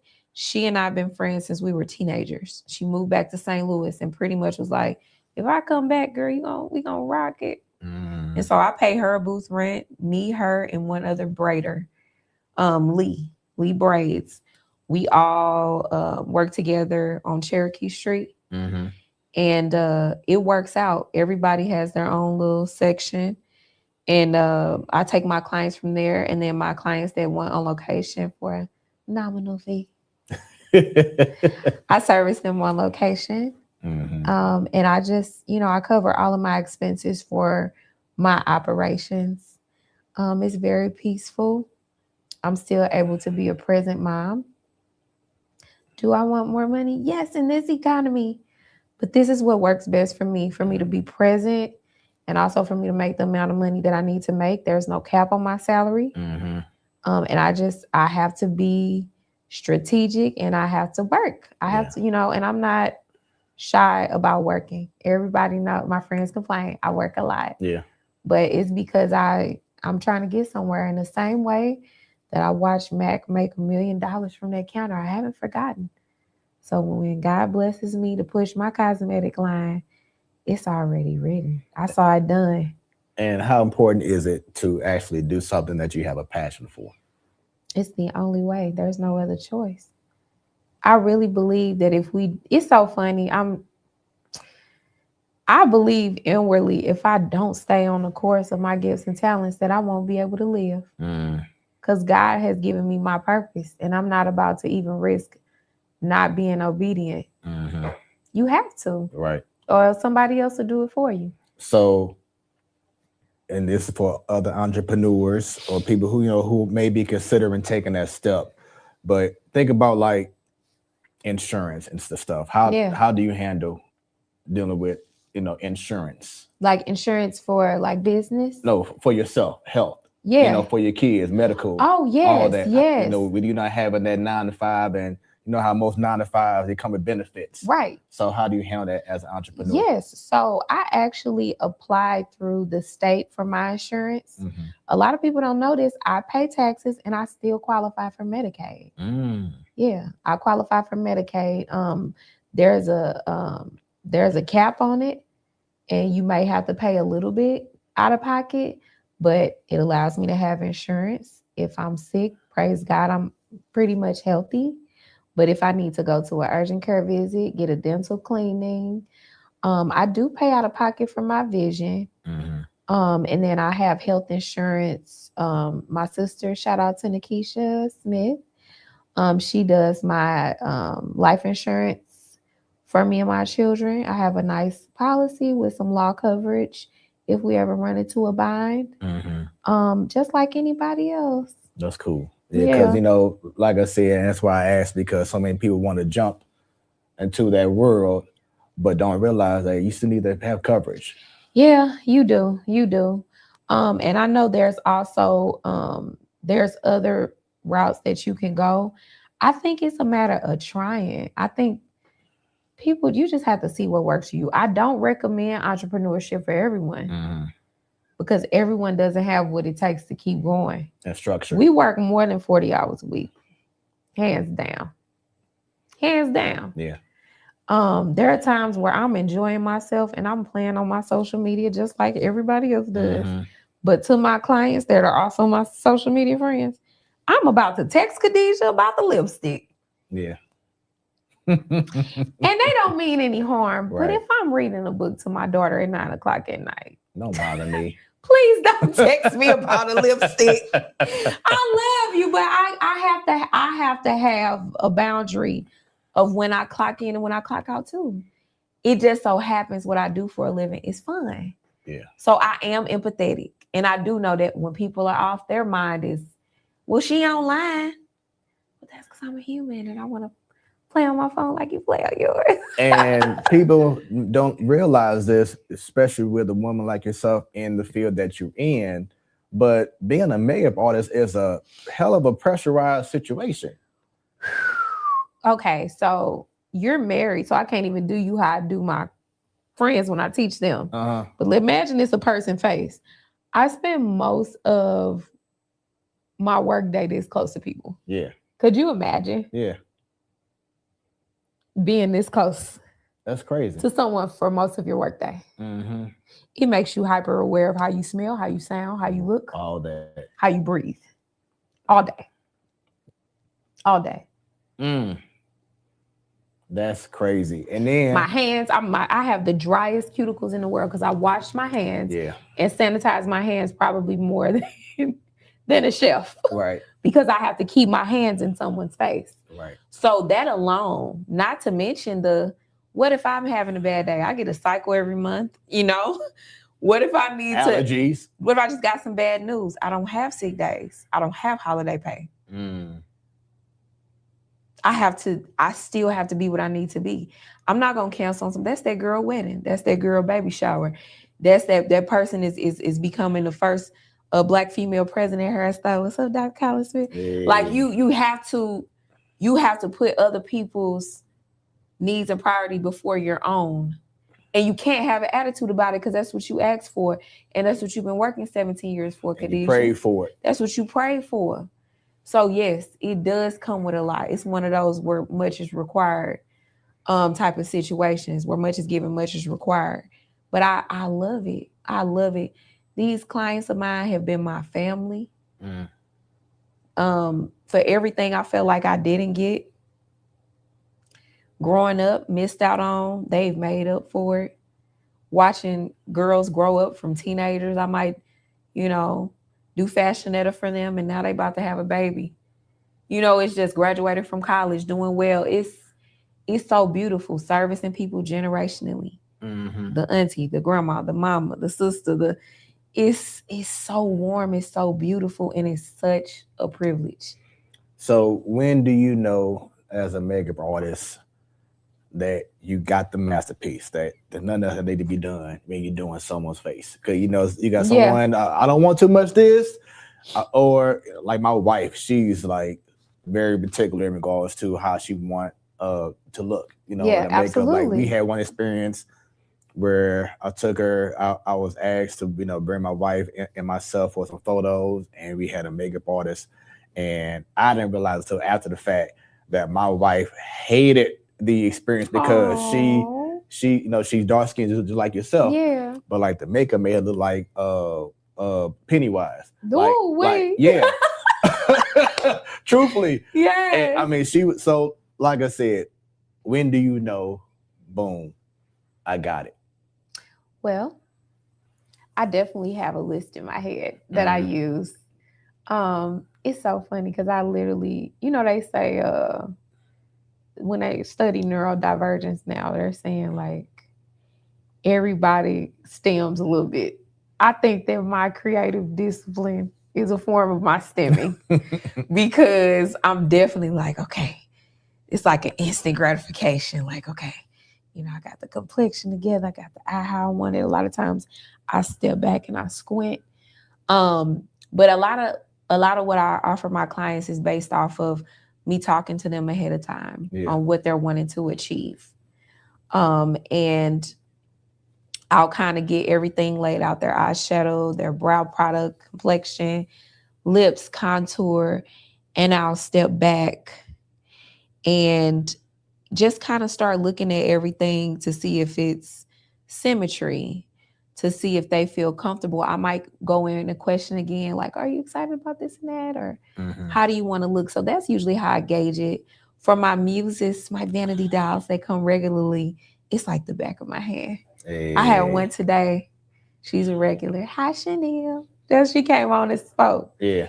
I got her on back of hand now. She just wants what she wants. I know she wants to look fresh. I know she wants to feel beautiful and timeless. She doesn't want to look too gaudy. And that comes from building relationships. Right. Dr. Colin Smith, I brought her up earlier. She loves her signature lip. She loves her complexion to match her décolleté. And she doesn't want any makeup that's too distracting. She's in a male-dominated role. So she wants to be respected, but she wants to look good for camera. And so I'm keeping all of that in mind as I'm knowing, okay, it's done. But it's so funny when they stand up, I'm always doing this. Hold on. Wait a minute. Yeah, because once, could you imagine? Yeah. Do you draw? No, I don't draw. Okay. Well, as a visual artist, you draw. The canvas is so kind. It's so still and white and plain. Right. This canvas doing this, blinking, coughing, sneezing. So when you're dealing with a moving canvas, you do have to just be really mindful of what's going to happen in the moments to come so you can know what's going to happen with your art. And you brought this up earlier, but just talk about having the opportunity to do makeup, put makeup on high profile people. It's fun. I would say it's two-sided. I have got to do people that I grew up listening to. That's amazing. And it's just it never, the shock never really goes away. Even people you watch. I just did Joe Torre makeup this week, and just like seeing him on Poetic Justice. Yeah. Even my cousin said that was her crush growing up, and I'm like, we're cool. We get along. We took a picture together. Whoop-de-doo is great. He's great, by the way. I know because I actually had him on my sports talk show. Yes, he's great. He's a real deal. And his brother Guy, multi-hyphenated creative too. And his brother Guy was right here in this room 3 times. Yeah, he got some stuff coming up the pipe. Definitely, everybody follow him on social media. He got some great stuff for the community coming up. But it's great to experience that. I think for me, it has taught me that we're all human. Yeah, God gave us pretty much great portions of many things. When you see someone and you think they're a celebrity or they're lucky or they have so much, you do learn, though, they're not necessarily better than you. It's just the way that they have stewarded their gifts. And when you work with them the way I have, you learn that you see they're just a person.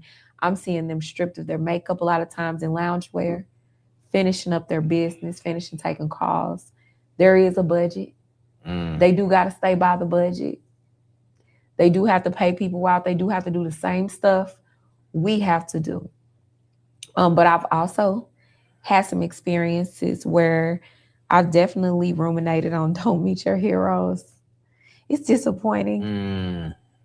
It's disappointing, but it's a checker to not idolize people. Right.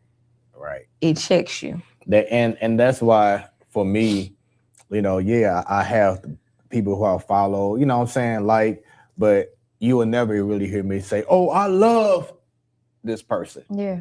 Because I don't know what that person is outside of what I see on TV or social media or whatever. You know what I'm saying? You know, I like what they're doing. Yeah. Or I may love his or her game, you know, on sports or singing or whatever it is, but you're not going to hear me say, oh, I love. Now, I will fan out of a few people. I still got it in me to fan out. I do. But they're just humans. Exactly. They're just humans. They sweat, go to bathroom, do everything everybody else do. Yeah. But it does make you cooler to your peers. Yeah. Which is beautiful and irritating at the same time, because it's like, why y'all gonna legitimize me because I work with a celebrity, but I've been able to.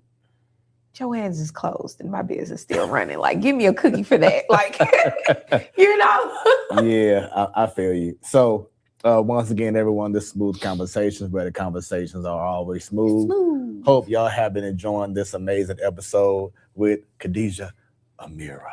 I love that. I love that. Let's continue on. Now, we talked about, once again, so many different topics. Author, singer, not producer, makeup artist. Now, you didn't have this in the bio, but I mean, from what I've seen, you need to add model, because that's all I see is you just. Oh, you went back. Oh my gosh. I was 20 on here. Oh my God. Just showing out with this photo. Yes, I was 20 on here. Wow. That's when I worked for Bare Minerals. I was at we don't cuss on this show, do we? I was at a theme party that's probably not all the way appropriate. Ooh, okay. But it was a pimps and call girl party. Got you. You know, that kind of party. But yeah, we all were supposed to dress up, and oh man, I had a time with my friends that night. But yeah, that's being in glam was something I had to learn very early. And then this one right here, I'm like, look at her, she just showing out. Yeah, shout out to Jamar Church and Chi Anderson. This photo shoot meant a lot to me. So when I reached out to them, this was fresh after my divorce. Wow. And I told them I wanted to do a boudoir shoot, but I didn't want it to be too sexy. I said, I really want to be inspired by Eve in the garden. Because I feel like I'm at a starting point. And so even though I didn't wear a lot of clothes for the shoot, I didn't want it to just be seductive. I wanted it to feel like a birth. And I think they did a great job keeping my innocence, my curiosity, just how I feel in this moment. I was ready to walk out differently and just accept what the world had for me. So it's safe to say that I'm talking to Khadijah Amirah 2.0. Yes, and that's my name on Facebook, Khadijah Amirah II. That's why. I changed that to that because that was a moment where I really felt like I'm not the former me anymore. Like, I'm definitely someone different. And not even I'm abandoning the former version of me. Just more so, I feel like an evolved version of my former self. And I had to learn that in therapy, because my first thing was get her away from me. Get that former version away from me. She the reason I chose this, that. She the reason I bumped my head, made my mistake. But my therapist taught me, in order to get to the ascension and the level that you really want, you got to grab the hand of that former version of you. You got to forgive her. Y'all got to walk through that next door together. And when I reached that space, the peace of God, the peace of my purpose, it hugged me so tight and it blessed me so much. That's amazing. Yes. And speaking of amazing, talk about the honor that you have of being a mother. Look, now you're gonna make me cry. He didn't prompt me at all. Nope. You didn't tell me anything. You didn't send me any questions. Oh, I love my children so much. Like, Man, my friend T, she says I have AI kids. Like they don't look real.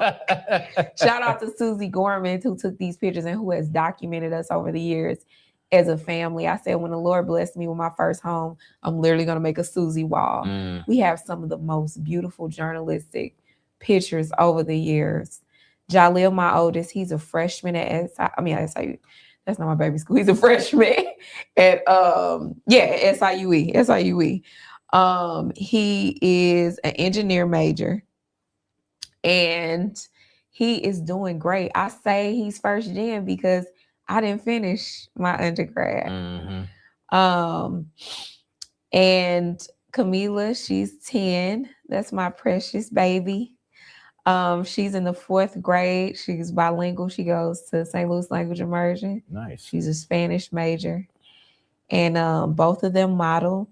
Camila actually is going to be featured in her first short film in March. Congratulations. I'm really excited for her. And they're just really amazing humans. Like, oh, look at my baby. That's when I was 19. And Jaleel was 1. Oh man, we have come a long way. Those children, they are strict with me. They keep me on my toes. Like I said, I went through a lot of instability. Oh, that's Kendall. That's my friend Tiffany's daughter. Okay. Her graduation. Yes, that's my baby. Oh, yes.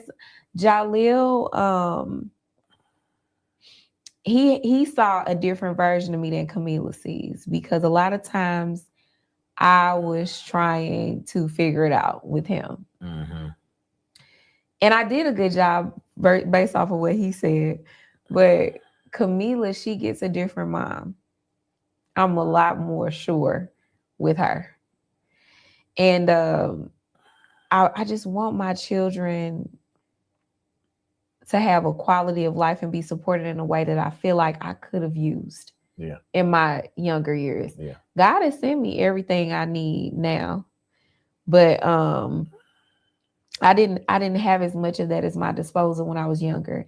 And it did affect me because I would see people that were less gracious, that had it. And a lot of times I would look inward and be like, why didn't I get the big family? Why didn't I get the grandma? Why didn't I get those things?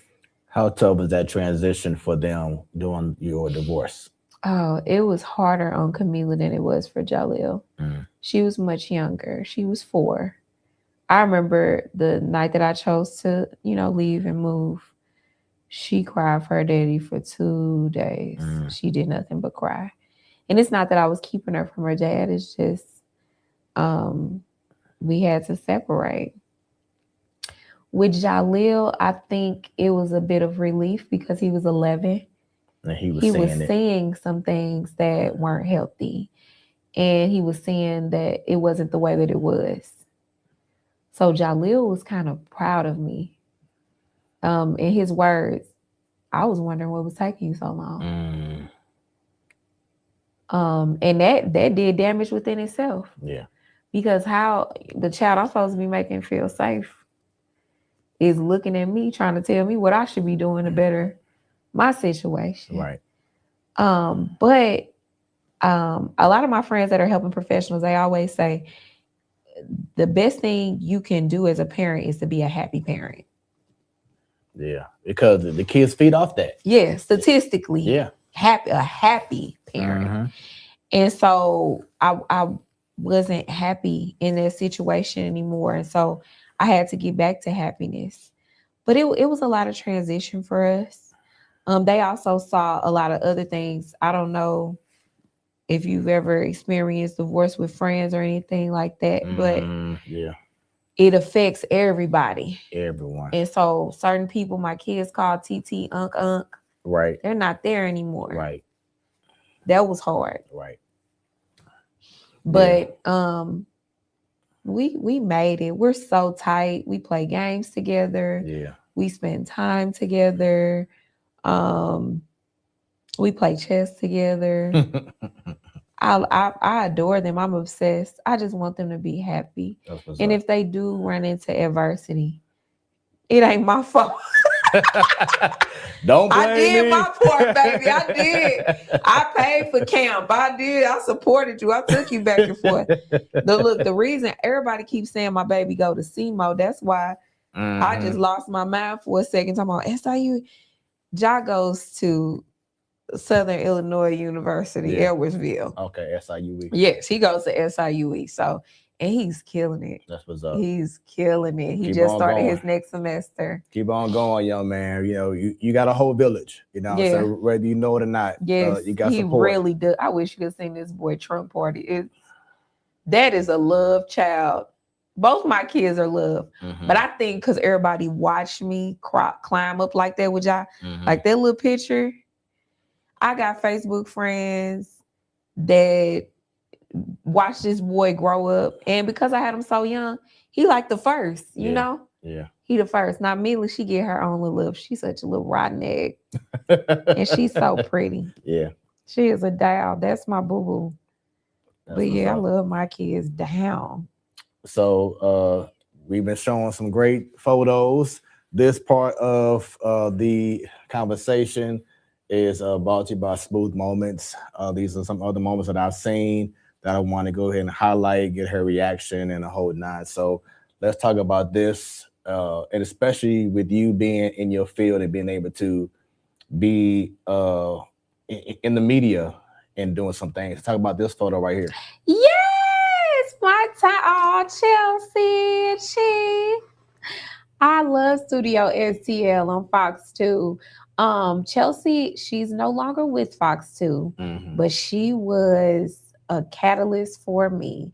She connected me with Stephanie Knight, the producer over there, and they actually started a series with me called Let's Make Up. And I was a revolving talent on there and able to come and really just bring to their audience tips and tricks and support on how to envision a better version of themselves. On this particular episode, she joined me. This was close to the holidays. And we talked about holiday glam and ways to accentuate your look for parties and gala season. Had a great time. I love it there. They give the best hospitality. Brittany is over there now in Studio STL doing an amazing job as well. Yeah. And let's talk about this photo here. Yes, this was awesome. Being Black in Beauty, a panel. This was brought to us by Carter Works, the makeup artist that I love. Hey, baby. And Stacy Pugh, one of my best friends. Okay. They really saw a need for some deeper conversations to be had. I'm sorry, somebody made it through my do not disturb. Make sure they're my kids. It's not. That's it. They made it through. They made it through the do not disturb. But yeah, they really cultivated an experience for beauty creatives to get together. I wish you could have seen the other side of that room, filled with barbers, makeup artists, hairstylists, different beauty professional stylists, and allowed us a safe space to just commune with one another, to open up about our finances, about the way that we handle our books. Some times where we've had to fall and get back up, embarrassing moments, fumbles, you know, and those types of rooms, they happen far few in between.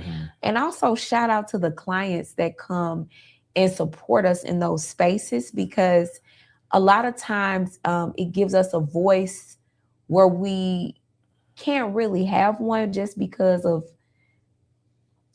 formalities. Yeah. You can't really tell your client, hey man, you know. Right. So for them to sometimes hear us speak so openly like that, it's good for the culture. This reminds me that, you know, that picture I painted earlier of the salon environment. Yeah. This type of environment brings me back to that. And we had a great time. Yoro actually styled me for that. I really love her dearly. And we had a great time. You see, I'm sitting next to Nettie. Yep. Up under her, always. That's what's up. Yeah. Love it. This one right here, she was like, now y'all see him on TV. And but just so you know, right now, this moment, he mine. He mine, baby. This was right after the movie came out too. Okay. Yeah. I saw it. Great movie. Oh man, he came and partied with us in St. Louis. Yep. We had a great time and I was so excited. My friends that put on events, they spoiled me so bad. So as soon as he was ready, they come on, Khadijah, come get your picture. Wait a minute, Stacey. So, yeah. I'm proud of you always. Yes, I'll see you soon, boo. There you go. Yeah, but yeah, we had a time. And yes, that man smells good. But we gonna be respectful. That's a married man. Right. Yes, indeed. And he probably went to therapy too. He did, I'm sure. But that's dope, man. Just to be, be in rooms and be able to, hold things down like that. But like I said, that look you have, you like, he married to me. And dude, now he has a beautiful wife, but I'm a fan. That man, I cried all through that movie. Yeah, it was a great movie. I cried, and then the story of Ruth and Boaz is touching to me. Just because it's rooted in obedience on all parties. Right. Yep. Rooted in obedience. Now, he always have some great roles. He is. I love me some Tyler Lepley. And then we got a legend right here. Talk about this. Jackie Joyner Kersey. I was able to do glam for her. Susie Gorman took this picture. Susie is my right hand. This lady, she is like the big sister mentor I never had. She has taught me so much and connected me in such beautiful ways. Jackie uses several different makeup artists, but for this particular shoot, this was at her foundation. I was blessed to service her. And such a legend. It's so funny because she doesn't know how to sit still in her own environment because she's active with those children. She knows them by their names. Like I watched, one baby come in, she speak. Oh, that's her favorite one, That's what's up. No, she knows all of those babies. All of them. She knows all of those babies. She takes very serious them having access to what they need. She makes sure the grounds look presentable. I know over in East St. Louis, there's a lot of beautification happening, but there's also spaces that have just been let go. She said, no, not hers. It's beautiful. It's stunning. And I look up to her. That woman has a beautiful testimony in the way she loves her community, in the way she treated me. Lots of dignity, kindness, love, and support. I believe I had to go to a wake or a funeral that day. She was just really empathetic about it. Yeah. Have you been asked to do makeup for the dead? Yes, I have. And how did that feel for you? It was interesting. It taught me just how fragile we are. Felt like just a regular inanimate object. The soul, I realized just how beautiful the soul was when I did that the first time. Because you just a piece of flesh and bone. Like your soul is what makes you. And so I think when I did it for a little part-time job, I did some work over at AL Bill for a friend. They needed some support. It was a summer. And I worked on a few bodies for that. But when I was asked by my friend to do her husband, who was also my close friend, that was hard. But it was peaceful. It's like I got my last favor for him. I remember when I started, and rest in peace, Manny, that's my baby. I'm trying not to cry because I think about him a lot. He'll be so proud of me, especially their artworks position, working with the youth. He was big on working with the youth, supporting the youth in college. And I remember when I first started him, I was like, yo, Barbara left all this hair in your ears. And I tried to start working on them. And I had brought my god sister with me, Zakia. I call her twin. And I wanted to just jump in and she grabbed me. She said, let's pray, sister. And I just lost it. So we prayed, but then I was able to get back working on him, and I saw he was a little darker because after the embalming, you know, and the body resting, but it's almost like I did him his last solid. And it was so beautiful in that it did teach me once again how fragile we are. You got to really be careful how you treat people. Right. The only thing we're guaranteed in life is death. Right. We're not guaranteed friends, family, kindness, beauty. It's death. Yep. And so with that being said, let's treat each other kinder. Right. And with more respect. And something else to add on that one of my boys told me, he said everyone has a start date. Yeah. And an end date. Yeah. It's all about how you living in that dash. It is. It is. It's in the dash. That's so true. Yep. So true. Yeah. So speaking of great souls, this one here, I saw it. I was like, oh, wow. Lost a great soul a couple years ago, but talk about this photo here. I know. And I know you got to do what you got to do. Take your time. I just went expecting her. This is one of my favorite pictures of us. And I had Lady Ree on last year. Yeah. And yeah, like when she saw this photo. Yeah, understand. Man, when I tell you that one there, that's my girl. That's my girl. And I got to do better with Meadow. I do. She's in a space. She's finding her way. And she was only a fresh 18 when her mama passed. And so right now, she's figuring out a lot about herself, and she needs the space and time to do so. But man, when I tell you that Tammy used to lift me up, Tammy actually started coming to me around the pandemic when I was not in the salon. I was in my home. I had first worked on her in Susie's studio. And she was just so impressed because she's gotten makeup done by people all over the world. And she literally was like, Khadijah, you know, she played too much. Did you ever get to meet her? Nah, I never had the pleasure. She is the snarkiest, most hilarious Seinfeld human. So she like, girl, people done played in my face so much, baby. The way you sit there and you mix it up on the back of your hand, baby. I need that makeup. I need you to come with that makeup line. I used to mix her pink, a custom pink for her lips, and mix her foundation. You know, she's lighter complected. And so it used to be hard for her to find something that just really, you know, went with her, her skin tone and match her décolleté, especially when she began the treatments. Because a lot of people don't know radiation eats away at your skin. Yeah. And so I would also have to be ever so gentle when I service her as well. But the type of compliment she would give me, it wouldn't just be, you did a good job. Khadijah, thank you for sharing your gift. You know, it wouldn't just be, have a good rest of the day. Stay prayed up and stay encouraged and keep going. Yeah. Keep going. Yeah. We need you. She also used to give me so much support as a mom. She used to tell me, girl, I want you to help me raise my baby.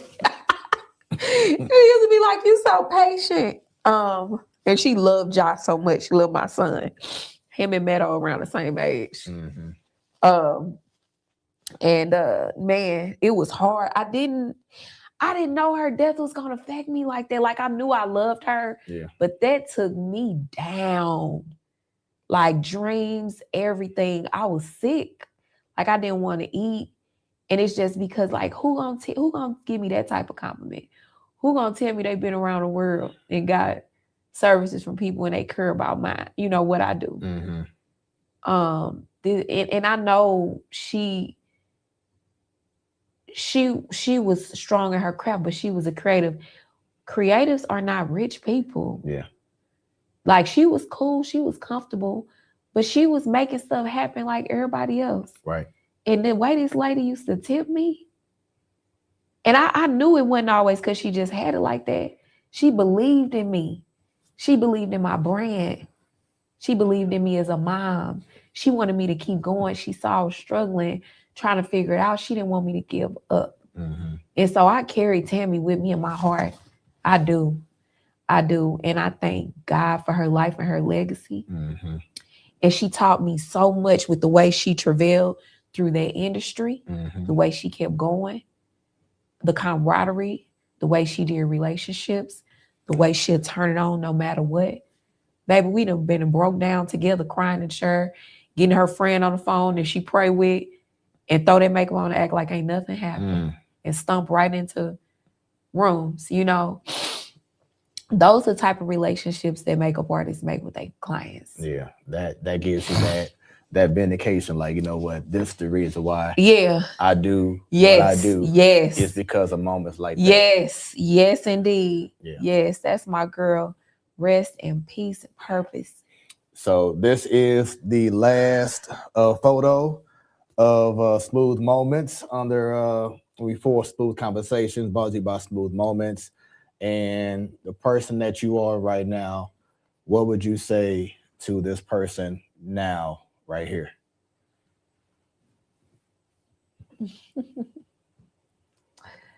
Oh, girl. It gets so much better. It gets so much better. Lean into your gifts, lean into your talents, lay off the bread. Lay off the bread, but know that it gets better, and don't take adversity personal. It is going to build you stronger, and your gifts and talents will make room for you. Chill out with that bread. Chill out with that bread. And know that God will never leave you or forsake you. He loves you. And stay away from that bread. Stay away from that bread. I done had fluctuating weight my whole life. But yeah, I that picture, I know we gotta wrap because we've been rapping. I actually received that picture last December from my father. I had never seen that picture before. I have rekindled with my dad. That's nice. And he sent me so many pictures. And we, as a family, and I'm no shade to my mom, but we have a testimony there too. We were evicted from our home when I was 14, and I lost all my baby pictures. And I never had any pictures to go back to, but family members that might share one here or there. So for my daddy to give me all those pictures, and I got the picture of me and my mama holding me in a hospital. Wow. That meant so much to me. And so, yeah, that was really precious. Wow, you're really incredible to dig like that. Yeah. Wow. It just like, it's something in me that just, I see certain things, I just like, that has to be highlighted. So yeah, just want to do the best I can to, give flowers. Thank you. And I feel it. Thank you. You're welcome. I really appreciate you. This is very, very warm, dignified, cleansing. I'm very grateful. Thank you for your platform. My pleasure. My pleasure. Yes. So with that being said, I'm going to give you an opportunity to look at that camera and give any shout outs that you want to give. Yes. Promote Vanity Movement. Yes. Mahogany Rain, whatever you want to do. The opportunity right now. Listen, you all, please follow me on Instagram, the.vanity.movement. I have in my bio, you can book me if you're interested in some makeup. If you don't see the spot that you want, there's a call button. You can call me during business hours, Tuesday through Saturday, 9 to 5. Call me. I will answer. I also want you to stream my single, Drip, on all platforms under my pseudonym, Mahogany Rain. I want to thank you again for this amazing opportunity. You're welcome. Thank you to my friends that chimed in and gave their support. I really am looking forward to being even more integral about my brand and my ability to bless others, not just through makeup artistry, but through makeup education. And I'm really excited, and I'm so grateful for this opportunity. It has been great. It's been amazing. And thank you for being so willing to be on the show. I Absolutely. could tell, through our previous conversations that you were excited about being on. And I am, yes. That meant a lot. So I love it. Everyone, as soon as the stream is over, it'll be archived automatically right on YouTube, y'all. Smoooth Conversations, Smoooth with 3 O's. So y'all can check out the entire conversation in its entirety, y'all. So for those who missed it, you can watch it again and again and again, and she'll be sharing as well, and the whole nine. So with that being said, takeaway being a makeup artist, author, a singer, a mother. Who is Khadijah Amirah? Oh, man. Khadijah Amirah is a multi-faceted creative. She is a dreamer. She is a cinnamon roll. But more than anything, I am a grateful heart. I take nothing for granted. And I'm appreciative of everything I have, even to a fault. I'm a lover at the core. And I'm really excited to just knock out this bucket list of goals that I have. And I want to continue being the best mommy in the world. A legacy is so important to me. It's so important to me. Like being a grandma, I don't be having no baby too soon. You got about 20 more years left. But when that time comes, I'm excited to be a matriarch. Yeah. I'm excited to set a foundation for those before me. Man, I really feel that deep inside. And just lead with a pure heart. That's what I've been praying for this year more than anything, is for God to continue to purify my heart and use it the way he intended when he made me. That little baby, that happy little smiling little baby, there's a pure heart. And I want to stay there and grow from that. Yep. There you go. Yes, indeed. Well, thank you once again. Thank you so much. It's been my pleasure. Yes. Everyone else, hope y'all have enjoyed the conversation. It's your boy Smoooth with 3 O's. Need everyone to once again like, subscribe, scan the QR code, or go to Smoooth Productions. Once again, Smoooth with 3 O's.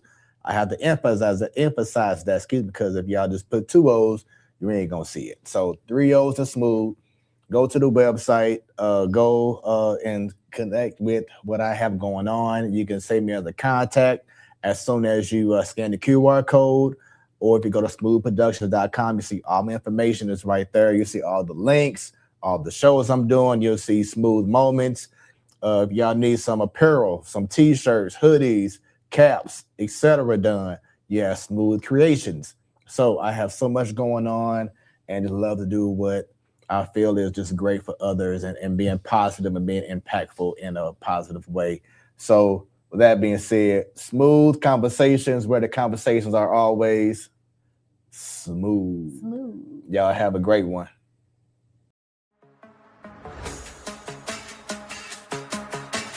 What you have just experienced was brought to you by Smoooth Productions. Until next time, stay tuned and stay smooth.